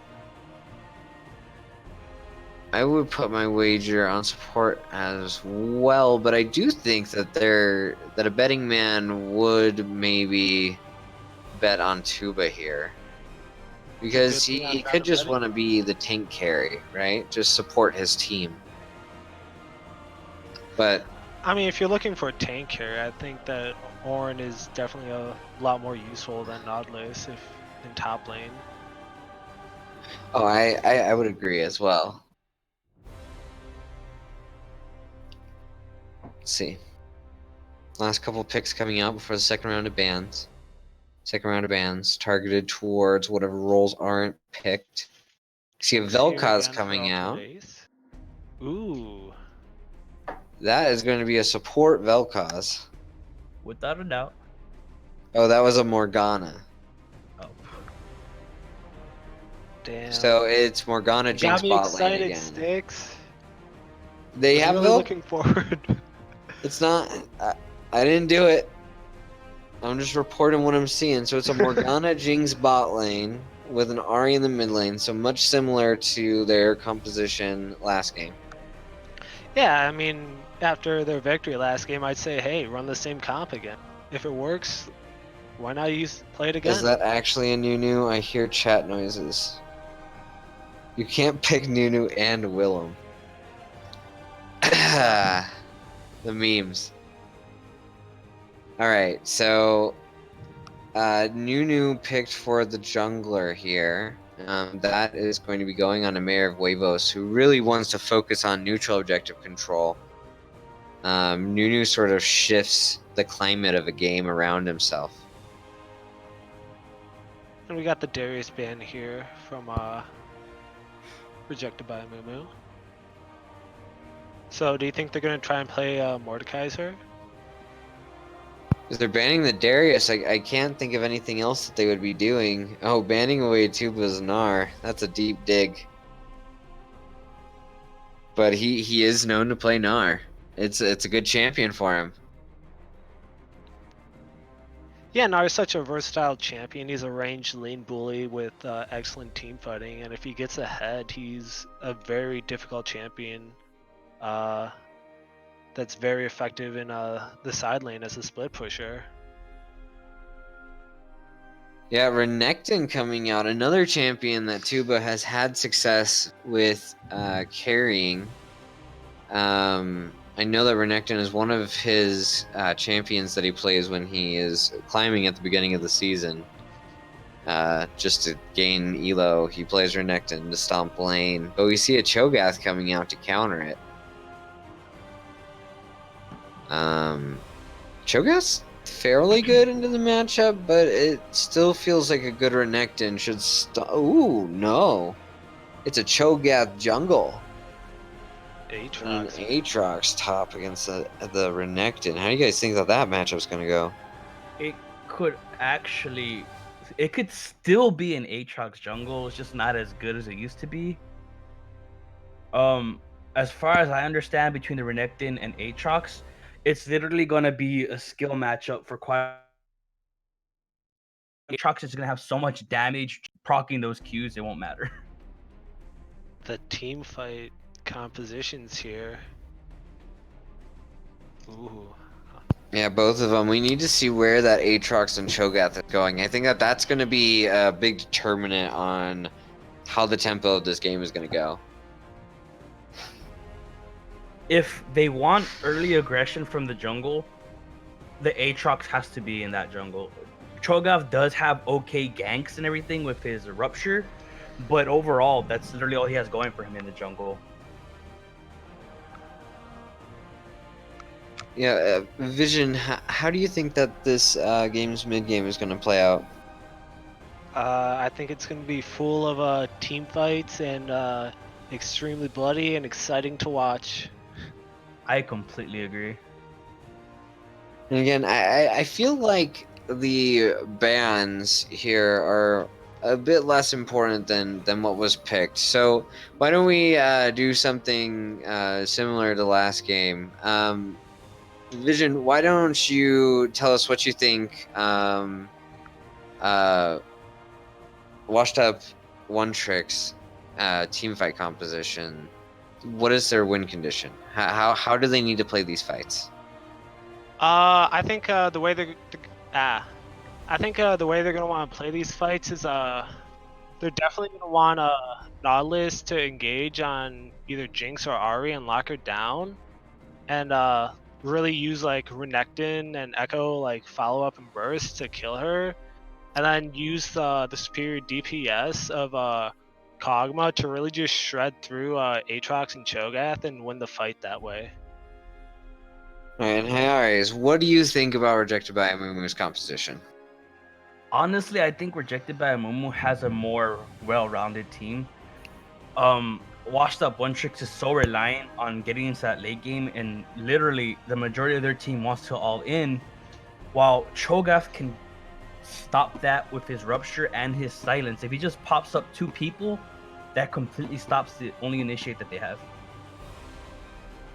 True, but you forget that Kog'Maw has percent max health damage on his W and can really like late game like Cho'Gath. It's not gonna matter how tanky he is. He'll maybe get one Rupture and Silence off, and then he'll likely be dead, and it'll still be at that point it'll probably still be a 5v4 in favor of washed up one tricks. You have to keep in mind, I agree with you on to a certain point, but Kog'Maw does do percent health damage, but it is still magic damage. An adaptive helm and maybe a spirit visage will cut that damage down incredibly.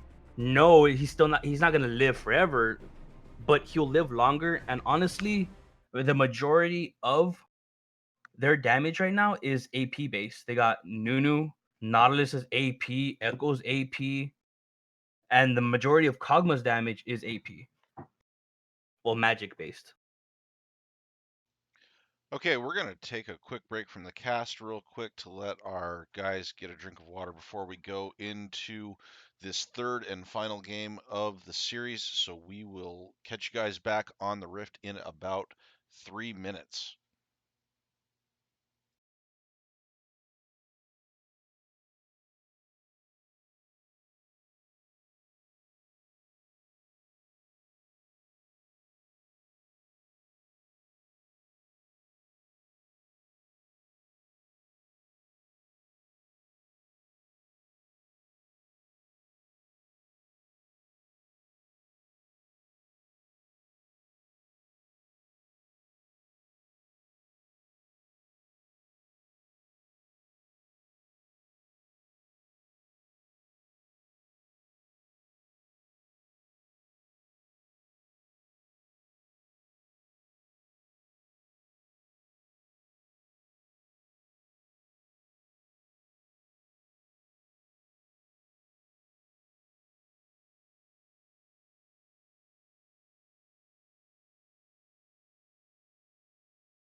All right, welcome back. This is Oni no Ken, and we are getting ready to load into the Rift. Take it away, Sticks, Hires, and Vision.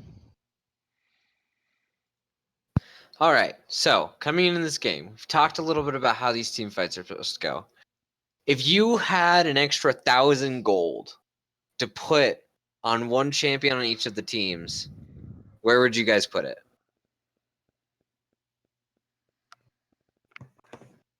For Rejected by Amumu, it would have to be Jinx.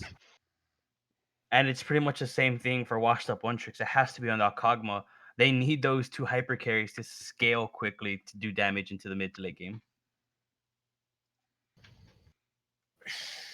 All right, see if there's any level 1 shenanigans. From the initial spread, it looks like they're just going to be 5-pointing here. Ayama has not moved yet. And a pause. Ah, bummer. Well, it wouldn't Amber be alert. casual EAL without a pause, and so that makes this match official. Yeah. Can't be a casual EL game and be hype without there being some kind of pause. It has to be. All that tension, just, just none of it. Let's have none of it. We'll just be cool and casual. All right. It does look like there's just going to be standard start. The washed up one tricks, just forming a 5-point here. See if we can get back in here soon, because the Morgana did come back. They were talking in all chat. Morgana did not start her support item. Well, Oh, she wait, hasn't. no. She Oh, was yeah. she was gone. So she's Hey, gonna look be at- buying her items now. So it actually kind of works out for them that they're just doing neutral start. Shows you how much I'm paying attention. No, just kidding. Honestly, Rejected by Amumu can force an invade into this. They do have the early CC, but counterpoint is so does the One Tricks at the moment with Renekton stun, Nautilus passive. Looks like there's gonna be another mirrored start here.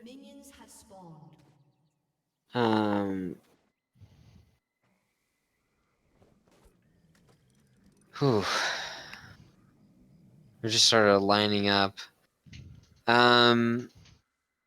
Let's see, what is the first dragon going to be? There's going to be an air drake. Do either of these teams need the air drake specifically? Vision. I would say that Wash Up One Tricks wants it because Nunu, the additional movement speed is gonna let Nunu move faster with the snowball and do more damage. Like, so he'll be able to get around the map a lot quicker, which, considering that it's an Aatrox jungle, he should have the wave clear advantage when it comes to clearing camps. And so I would expect him to be a little more active than Aatrox. And I think that Cloud Drake definitely is going to help that. But a trading going down. Hi Arius, do you think that Rejected by Amumu is gonna have the ability early game to contest this dragon? Ooh, Dark Binding going down, Ignite coming down, and a quick First Blood taken away by Ultimate Ace. Getting excited, using that level 2 advantage. Very well played. That is massive.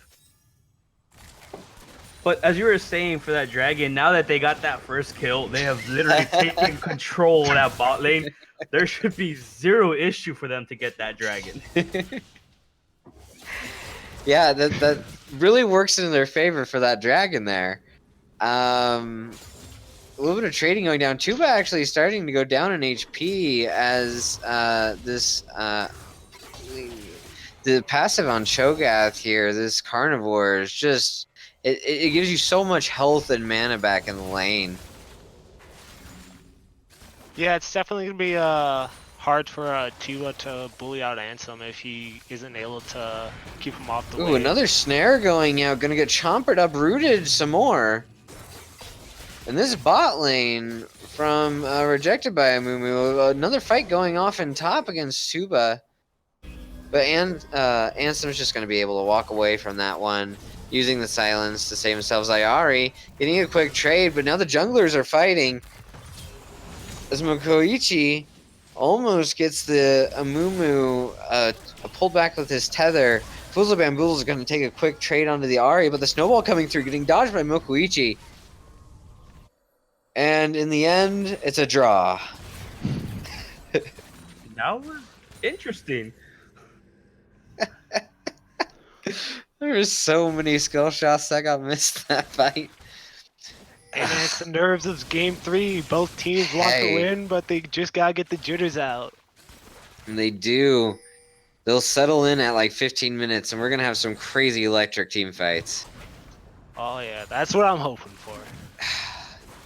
See the Nunu really prioritizing getting into this bot side jungle now that Dragon is nearing. Oh, and I some think he trading should going with down. Fuzzle Bamboozle having priority in the lane. He should be able to rotate and really help him out if anything happens. Oh, the Nunu coming down the snowball. The Black Shield's gonna stop the initial knockup, but getting hooked on. The snare from the Chompers is gonna hit too, but Ultimate Ace is gonna get taken down by Rixie. Just Pugma walking so ever I was trying to be poetic. He autoed him a lot and he died. Hey, at the end of the day, that's what you gotta do. Yeah. Man, I just lost the word that I was looking for. Honestly, I think Ayama should have just Ansem? waited for that snowball to hit him. Ansem has a level here. Well, Tuba gets the level, and it makes it a more even trade. Okay, I want to talk about this top lane. Cho'Gath is my baby. I know this. I know how these matchups go, and honestly, it is a skill matchup. Cho'Gath does have early damage with his E, but overall, in an extended fight, the Renekton can kill him. Really, what the Renekton needs to do is if he freezes the lane at his tower, forcing the Cho'Gath to take bag trades without being able to hit that CS to get the sustain, he's gonna slowly bully him out of the lane. Did not know that. Thank you. Sorry, Well, I just neither love of them Cho'Gath. have hit 6, and it looks like Tuba has the XP advantage. He just took a good trade. If he can get his slice and dice back up, he might Oh, just he be just able to hit one-shot 6? Ansem. Before Ansem, no, Ansem hit 6 here. I think the dive's still possible, though, if Tuba plays it properly. It is possible because of that ulti giving him extra health, and there you go. Oof. Easy kill. There you go. But Nunu running down to the bottom. He's actually going after Ultimate Ace, but misses the snowball as the hook comes in on the Morgana. And that's going to be a kill going over to Mayor of Huevos. As Tuba also gets a kill in the top lane. Making plays across the map. Fuzzle Bamboozle coming in aggressively towards Zayari because he's got the Nunu on his side. Knocks up the Ahri. She just gets level 6. And is able to Spirit Fire her way out with those dashes. Staying real safe.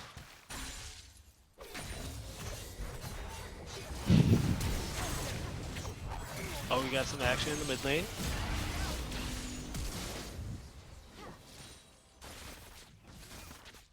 That was a very close fight there. Yes, very close indeed as the Nunu just getting some pressure down in the mid lane here. Let's see the lanes reset a bit. Everyone's going to go back to their respective lanes. No swaps yet. As no one has really contested this air dragon yet.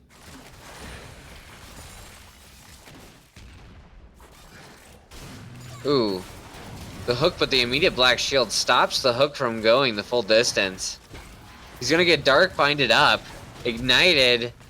Chased down. The ignite is going to kick. Shield? tick and kill the Nautilus there. Well played by the bottom lane of Ultimate Ace and Ayama here.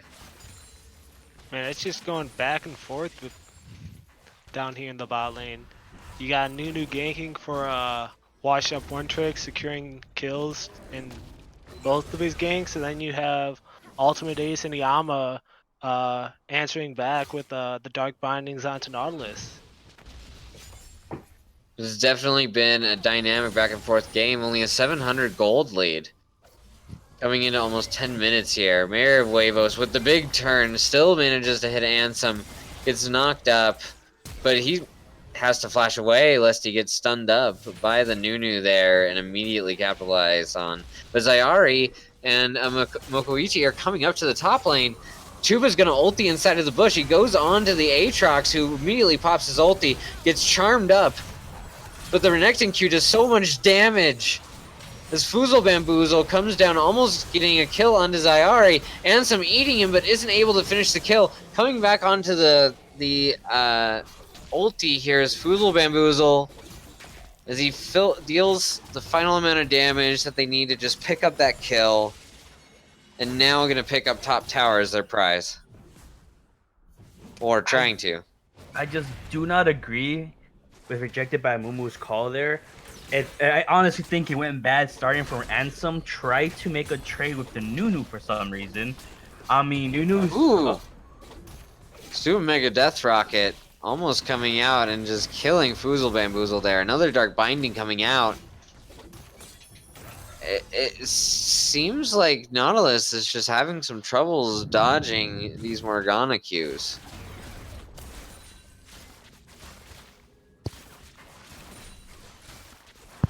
The Jinx Rocket, I believe, did kill most of the minions under that tower, which probably saved it there.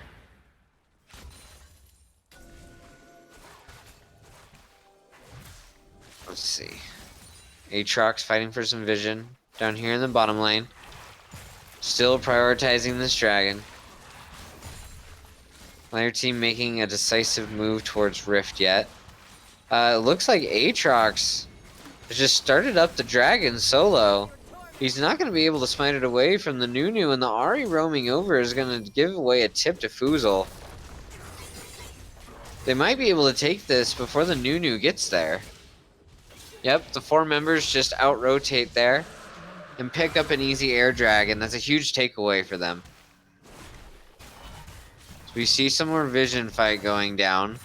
Foozle is looking for an engage here as Mayor of Huevo starts running. He flashes in, manages to get the stun onto the Jinx, a full ulti almost. The hook misses. A lot of damage going down on Mayor of Huevos as the Super Mega Death Rocket takes it for Ultimate Ace. The Nautilus now starting to go down as Ultimate Ace Ansem chomping away at him. The Renekton shows up, but a fine 4-man stun by Foozle Bamboozle is not able to get any kills.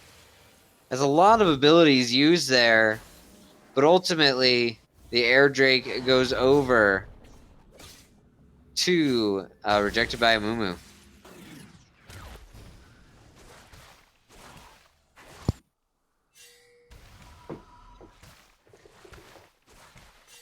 The team fighting has begun. Honestly, this is where Cho'Gath excels over Renekton. Cho'Gath has a better teamfight overall with his ability to tank damage and provide CC and a burst to any of the squishies that just gets out of position for a split second. Yeah, and I mean, looking at the CS differential, Foozle Bamboozle is up quite a bit. I mean, the Renekton CS advantage is a product of him being 3-0, right? But Foozle has mostly just been getting that CS advantage just straight up in the lane phase. Just farming smart. Well, we saw something similar to this in game 1 on the Orianna. He was able to get that CS over Zayari and was just able to hit his item spikes just 30 seconds or so before him and really turn around team fights, which really swayed the game in their favor in game 1. Yeah, that was a super big deal for them. in that early game, or in that late game rather. Let's see. I believe the Ruin King already built by Kog'Maw here. A little bit of trade going on by Mokoichi, but he's 2 levels down on Tuba. I feel like if he actually wants to battle with Tuba, Tuba's gonna win that.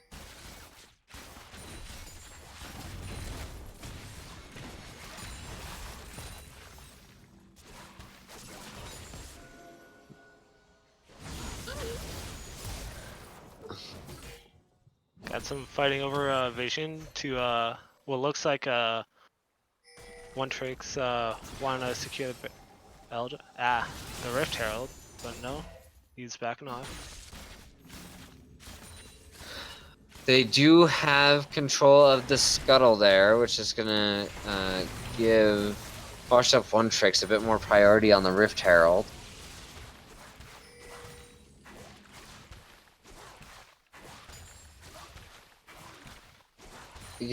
Looking at the item builds here, we see Jinx is really going to move towards probably Mercurial Scimitar with that, a QSS early. Either that or Mercurial or Merc Treads, as Tuba gets into a 2v1 in the top lane, stunning up Ansem. He's super low and fails the flash before getting chomped. Ultimate Ace going down to Rixie. Ayame able to pick up the return kill onto the Nautilus, but that's 2 kills onto the Kog'Maw. And we said that if you had to put the gold anywhere, it would be on these 80 carries, and it seems like they're winning this trade right now. That Nunu Nautilus combo is disgusting. If you were watching his ganks, you were able to see that Nunu was getting the snowball onto Morgana, but Nautilus was able to cue her back into it, so she wasn't able to escape the root. Ooh.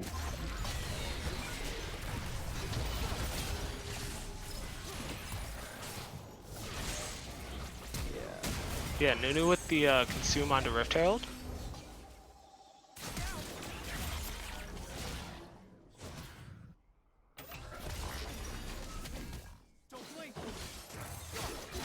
Do the sticks. Sorry, Dark Binding coming out onto the Nautilus. A little bit of a trade going on. Fuzil Bamboozle going for a trade on seeing his W stun and immediately getting charmed under the tower and just destroyed by that Ahri. What an outplay. The Rift Herald coming down, though, is going to take a solid chunk out of this mid lane tower as the Renekton is able to pressure down that first turret blood.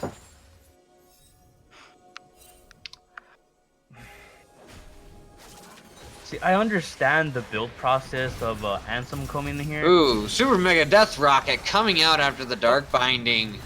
The Execute able to do enough to take out the Nautilus. As the Morgana's getting chased down, she hits the Dark Binding.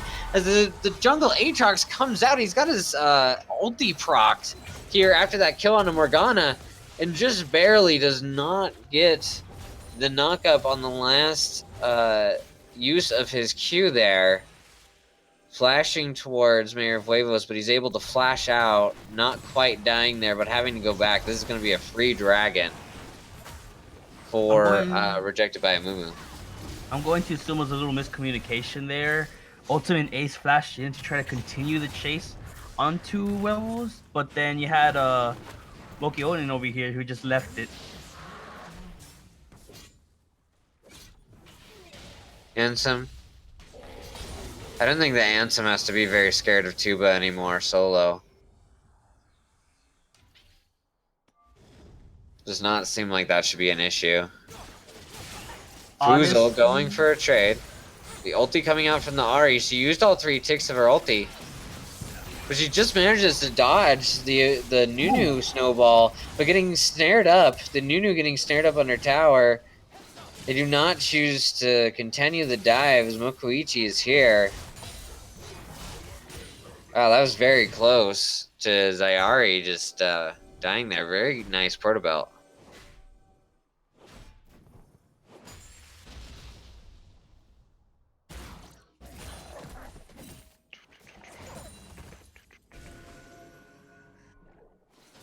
Alright, a little bit of Vision Wars going down in the river here. See some pings going out. Question marks probably noting. Oh, and some running forward on a Foozle Bamboozle. Silencing him up as the TP comes through. The Nautilus hook hitting onto Ansem as Tuba comes through. He still hasn't been able to ult. The charm comes out, but Tuba manages to survive coming out that side as Foozle Bamboozle picks up the double kill. Dodging the Morgana binding, the Super Mega Death Rocket goes past as the charm gets wasted onto the support. The Nautilus running away now as Ayari ultis to chase forward, managing to pick up the kill. The Dark Binding hitting onto the Nunu as this looks like it's going to be a one fight. But rejected by Amumu. And Foozle Bamboozle has no ulti as he's getting hit by the zap. Rixie coming up from the side. A bit too late. Good for rejected by Amumu. That was an even trade, but rejected by Amumu was able to get that tower, making it so much more worth. But right now, honestly, no one can actually deal with the Renekton. If he finishes that Spear of Sojin, it doesn't matter if Ansem has a little bit of a health advantage. The reset ability on his Q, his dash to reduce armor, is just really strong once he finishes Sojin's Spear.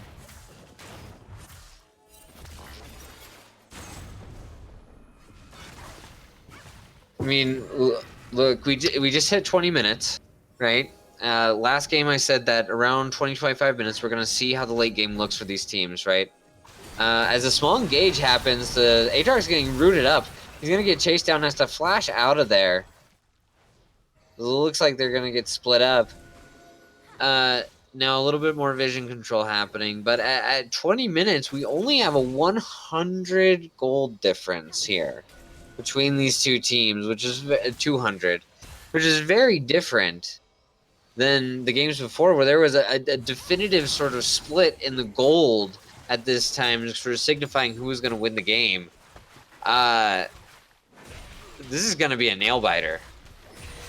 Yeah, it's gonna come down to execution and team fights. Who's gonna have the better Ayama, ADC? Black Shield stops the stun, but the Nunu's still able to pick it up. These two tanks are so low in the front line, getting chunked down by these Aatrox.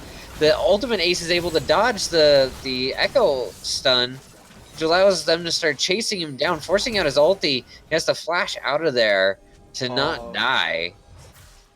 And what a good fight by rejected by Amumu. Zayari.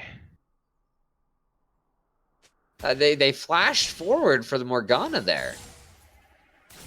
And we're not, and while they were able to kill the support, I mean, again, I would trade a support for a jungle and a top lane any day. 100%. Doesn't feel great, but at least it feels good. You know? Yeah.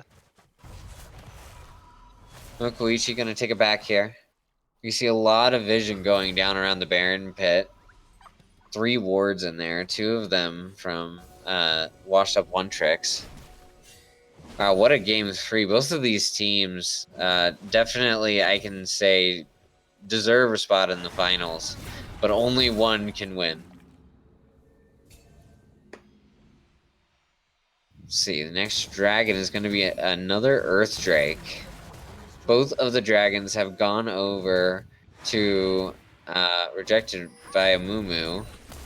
Let's see if all the members of Washed Up One Tricks are down here trying to contest this dragon. The Cho'Gath is TPing in. The Nunu is able to smite it away. As the fight begins, the Nunu ult hitting 4 as Aatrox ulti comes out. But it doesn't look like he's going to be able to get a kill as the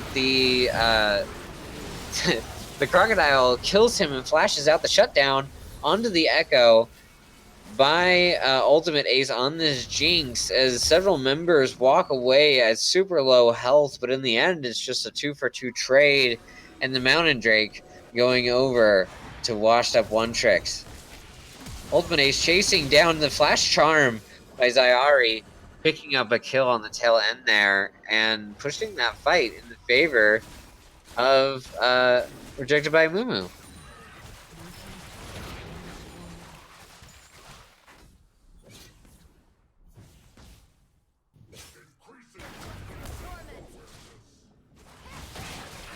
Wow.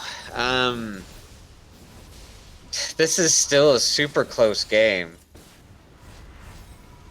Without a doubt, these fights are literally coming down to positioning and actual play calling. If anyone messes up, it can go either way. If Cho'Gath just insta dies for being out of position or too deep, it immediately forces a 4v5, and then vice versa. If anyone from a washed up one trick is out of position, it's Ooh, pretty Tuba much going over. into the fight here. Does not look like he's going to be able to chase down on Ansem, using his ulti there to get a little bit of pressure. They're forcing this vision control around the Baron. Both of the teams sort of battling. I think that the vision control these 3 games has been very competitive, is the word that I would use to describe it. Both teams are warding to great efficiency as Tuba goes in for a little bit of a trade here. Ansem starts to trade back, but the Echo coming in with a TP from the side. You're going to be able to start getting onto this Cho'Gath. He's got friends coming, but Fuzel is going to be able to chase him down. Ultimate Ace getting a kill onto the Nautilus in the mid lane. Fuzel chasing in, manages to get the ulti to not die here. The rocket hitting Tuba as the Nunu starts to come in from the back, but he misses Mokoichi. Rixie is chasing down, though, with the lethal tempo, but Tuba is about to go down in the bottom lane.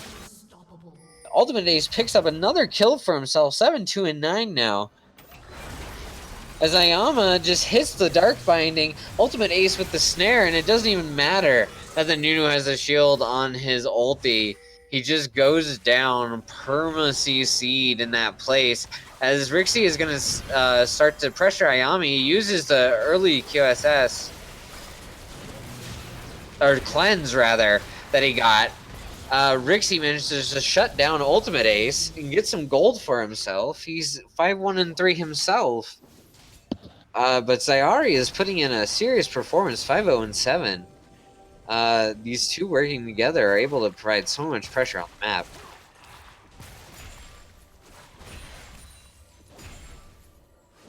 That fight was honestly just a collection of skirmishes happening at different times for some reason. I honestly do think that if the Kog'Maw had ignored the chase onto the Aatrox and then just rotated around to try to catch Rejected by Amumu's off guard by a flank, it probably would have been a completely different story.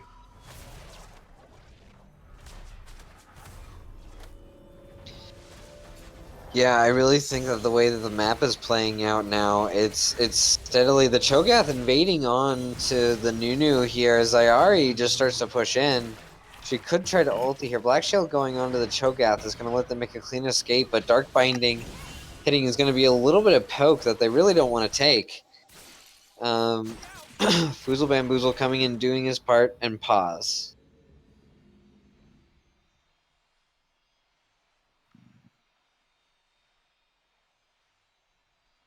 Rutro ganked by mom. So as we're sitting here in this pause, it looks like we've got a little bit of a fight brewing around Baron. Based on the vision wars that are going on and like treating it like chess, right? Who do you think should win in this position? Vision. Vision wise, I would say. Oh, go for it, man. Oh no, go ahead. Go ahead. I honestly do think initially, one trick should be able to get the wards down, but because they're there and Rejected by Mumu has the vision of them, Rejected by Mumu is in the better position to actually clear and reset vision. Yeah, I'd agree. I mean, Rejected by Mumu is like grouped up as 5 already, and One Tricks is kind of like still kind of split. So Rejected definitely has the advantage when it comes to clearing vision, because they could just like group as 5, and there really isn't anything that One Tricks can do. But I think that it bears mention that the Renekton just needs an entry into the back line, and this team fight could be over. If he's able to if he keeps his flanking position and they hold steady on this line of scrimmage, right? They take control of this mid-river here around Pixel. and they hold strong and force a team fight around that, Renekton has a clear path to just double dash onto their AD carry, and it's very hard for Ultimate Ace to get into a position where she won't get double dashed on into in this corridor. I think that if they're able to force a team fight, that this could actually be a really favorable position for them. But they have to hold this line of scrimmage.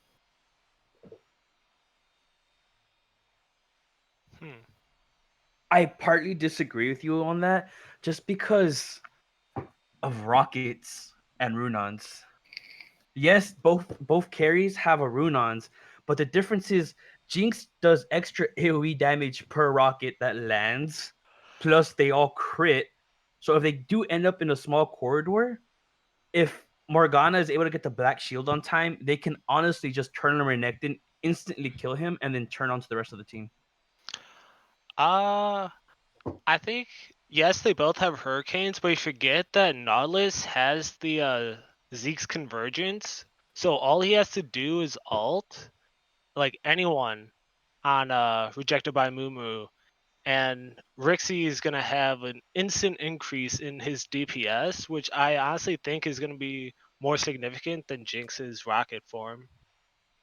All right, it looks like we've got some R's being put into the chat. Can we get some R's in the chat, boys? Let's get back into this game. I'm excited. There's a fight brewing. Let's see what they do. And we're in. All right. They're holding the line of scrimmage here. As a few spells are coming out. Looks like they do want this fight. Both teams want this fight. But Washed Up One Tricks sending Echo mid to try to get a little bit of pressure. These rockets starting to hit onto Rixie. Tuba starts to fight onto Ansem, but he starts taking damage from the Jinx, and he can't really confirm that. The Echo actually hitting nobody with his stun as he has to ult back. The Nautilus ulti actually hitting onto 3 as the Aatrox is not able to proc his ult as he dies first. But the Kog'Maw flashing forward, hitting the Jinx, able to pick up that kill, not able to pick up anything with his passive. But Rixie being able to play that fight well enough to pick up 3 kills there. And we end up just in a 3-for-3 trade. Can we get any more even? I mean, Zyari landed a clutch charm onto Rixie that really prevented him from getting the ace onto Zyari and Iyama. Like, that really was able to halt the bleeding that would have happened had One Trick secured an ace from that fight. Well, I completely agree with you there. Yeah, very well played by Zyari there. Rixie without his cleanse. It looks like he's now working on a wit's end. Not gonna elect to get a second cleanse from a QSS. We need to pause for just a second and note that that is the first time that Hires has agreed with anything. So, back to the stream.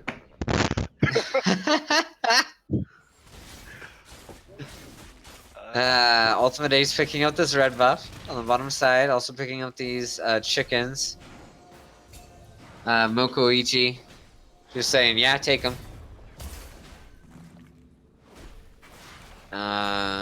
Looks like we're going to be fighting over mid priority here. It looks like the lane bottom is going to begin. It's going to continue pushing towards Rejected by Amumu here. So they're going to have to go and deal with that wave eventually. But Ansem does have his TP. Tuba also with TP. The ping is going out. Assist now on the bottom lane. You see that it's pushing in. Dark Binding coming out into the Chompers. A little bit of poke going down onto Mayor of Huevos, bringing him down to half HP. This is not the position that you want to be in.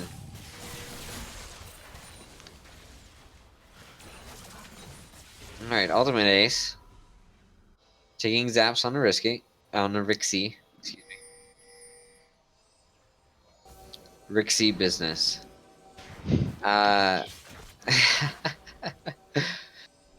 Still posturing around this Baron. There's been a lot of vision wars this game. A lot of these fights have even been started around a contestation on a ward, just like this. He's gonna get snared and pulled in. The Chompers are behind him. Mirror Wave was going to go down by the last auto from Ari. Echo not able to hit anybody into his stun, and the Cho'Gath coming through right into 4 members. He gets a 3-man knockup, but we'll see if Mokoichi is actually able to chase down Ultimate Ace, getting that crit. Managing to confirm that kill. It's a 2-for-0 right now, as Fuzel on the backside, but Ultimate Ace is just bodyguarding Ayama here. Wow. That was very Yeah, unfortunate. That was a really good opening for washed up one tricks there, because that was a 4v5 that they could have immediately gotten a pick from. Yeah, but instead we have Rejected by Amumu here, actually the ones aggressing onto the Baron. But Rixie is going to start making some moves. Tuba, they're not able to finish the Baron before they have to run away. Fools of Bamboozle silenced up. Is he going to be able to... He uses his ulti to get away. But they managed to bully them off of the Baron, which is a huge deal for washed up one tricks. Yeah, that control Boozle ward that Bamboozle. Rexy killed definitely was. They're not in going to the go proper for it, position. seeing the Ari backed. They're now going to go for it because they know that they're in a 4v5. Tuba's going to bodyguard in this channel against Ansem. He's not going to be able to hold off against Ultimate Ace for very long, but he does go into Ansem. The Sterix Gauge procs, and they're just able to get the Baron and get out clean.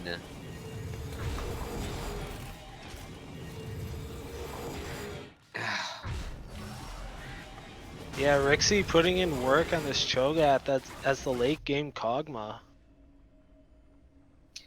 Yeah, and we're going to see him do even more damage as he finishes up his wit's end here. And Kog'Maw now sitting on 4 items, and Jinx scales hard, but 4-item Kog'Maw is something to be dealt with.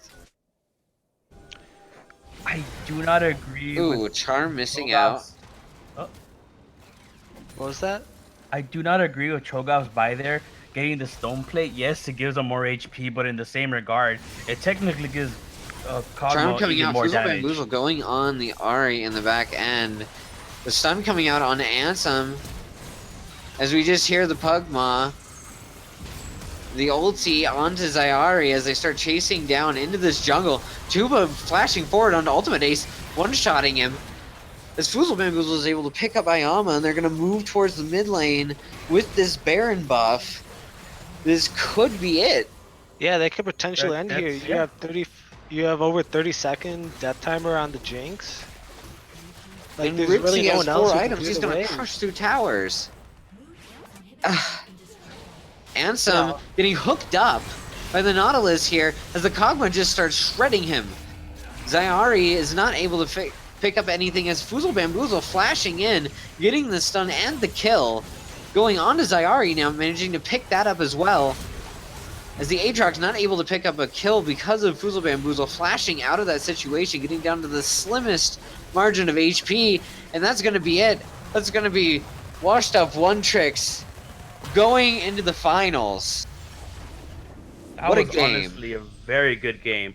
It literally came down to that one last team fight where washed up one trick just pulled the trigger and just completely destroyed Rejected by Amumu.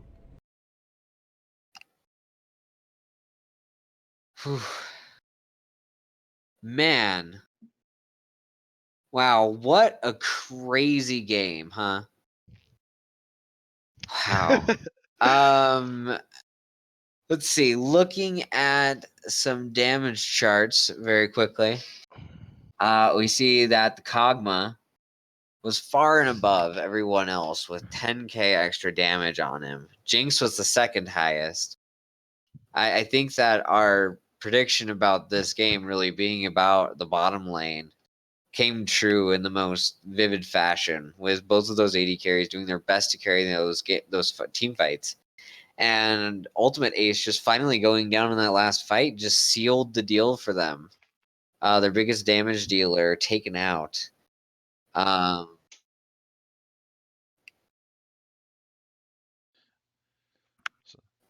Man.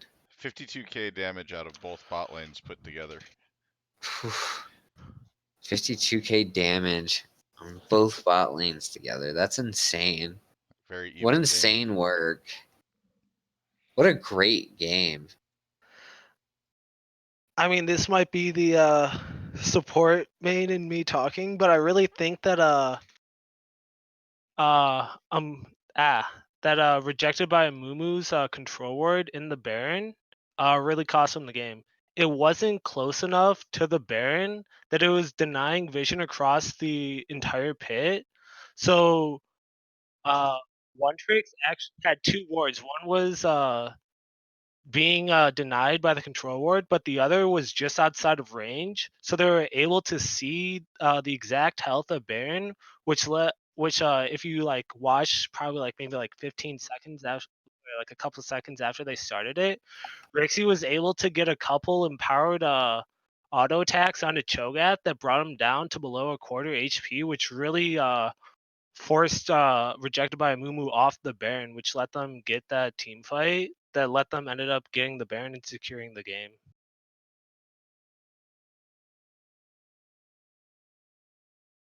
Yeah, just wonderful play by both AD carries there. I think that both teams have to feel good about those games. I mean, obviously it's bad to lose that last game. Like that feels bad, but at least they can go into next season knowing that they were very contentious in this game. That they were able to take a game off of them and that they did it in such an impressive and clean fashion, both teams. Just a very impressive play. Yeah, I mean, even if you look at this game, up until it really just it wasn't one team dominated the other. It was just the other just executed their team fights just slightly better. It wasn't like the previous games where one team was ahead at 20 minutes, like we mentioned this game. 20 minutes in, there was 100 goal difference between both teams, whereas in the previous games, one clearly had the advantage over the other. I I, I I Let's lost my train of see. thought. It happens. Let's see. Oh man. Well, this Look is at these vision scores. Holy crapola. I can't see him. Nobody had below 24 wards that game. Holy crap. Oh man. All right. Yeah, what were you saying, Ken? Well, I was gonna just say I'd like to thank you guys for your casting this evening. That was a little bit of a marathon, our first full series that we've casted. I was gonna say congratulations to both teams on 2 games well played, and we won't talk about the first game. And in any case, I'd like to thank everybody for joining us and watching tonight. We'll try to have a playoff game streamed just about every night, so make sure you follow our channel, turn on alerts, and be ready for the next game. I think we've got another one coming tomorrow. Um, Once again, my name is Oni no Ken, and I was joined tonight. This game was brought to you by Sticks and Crones Hires, who actually agreed with somebody for once, and Vision making his debut on our stream. Everybody have a good evening and good night.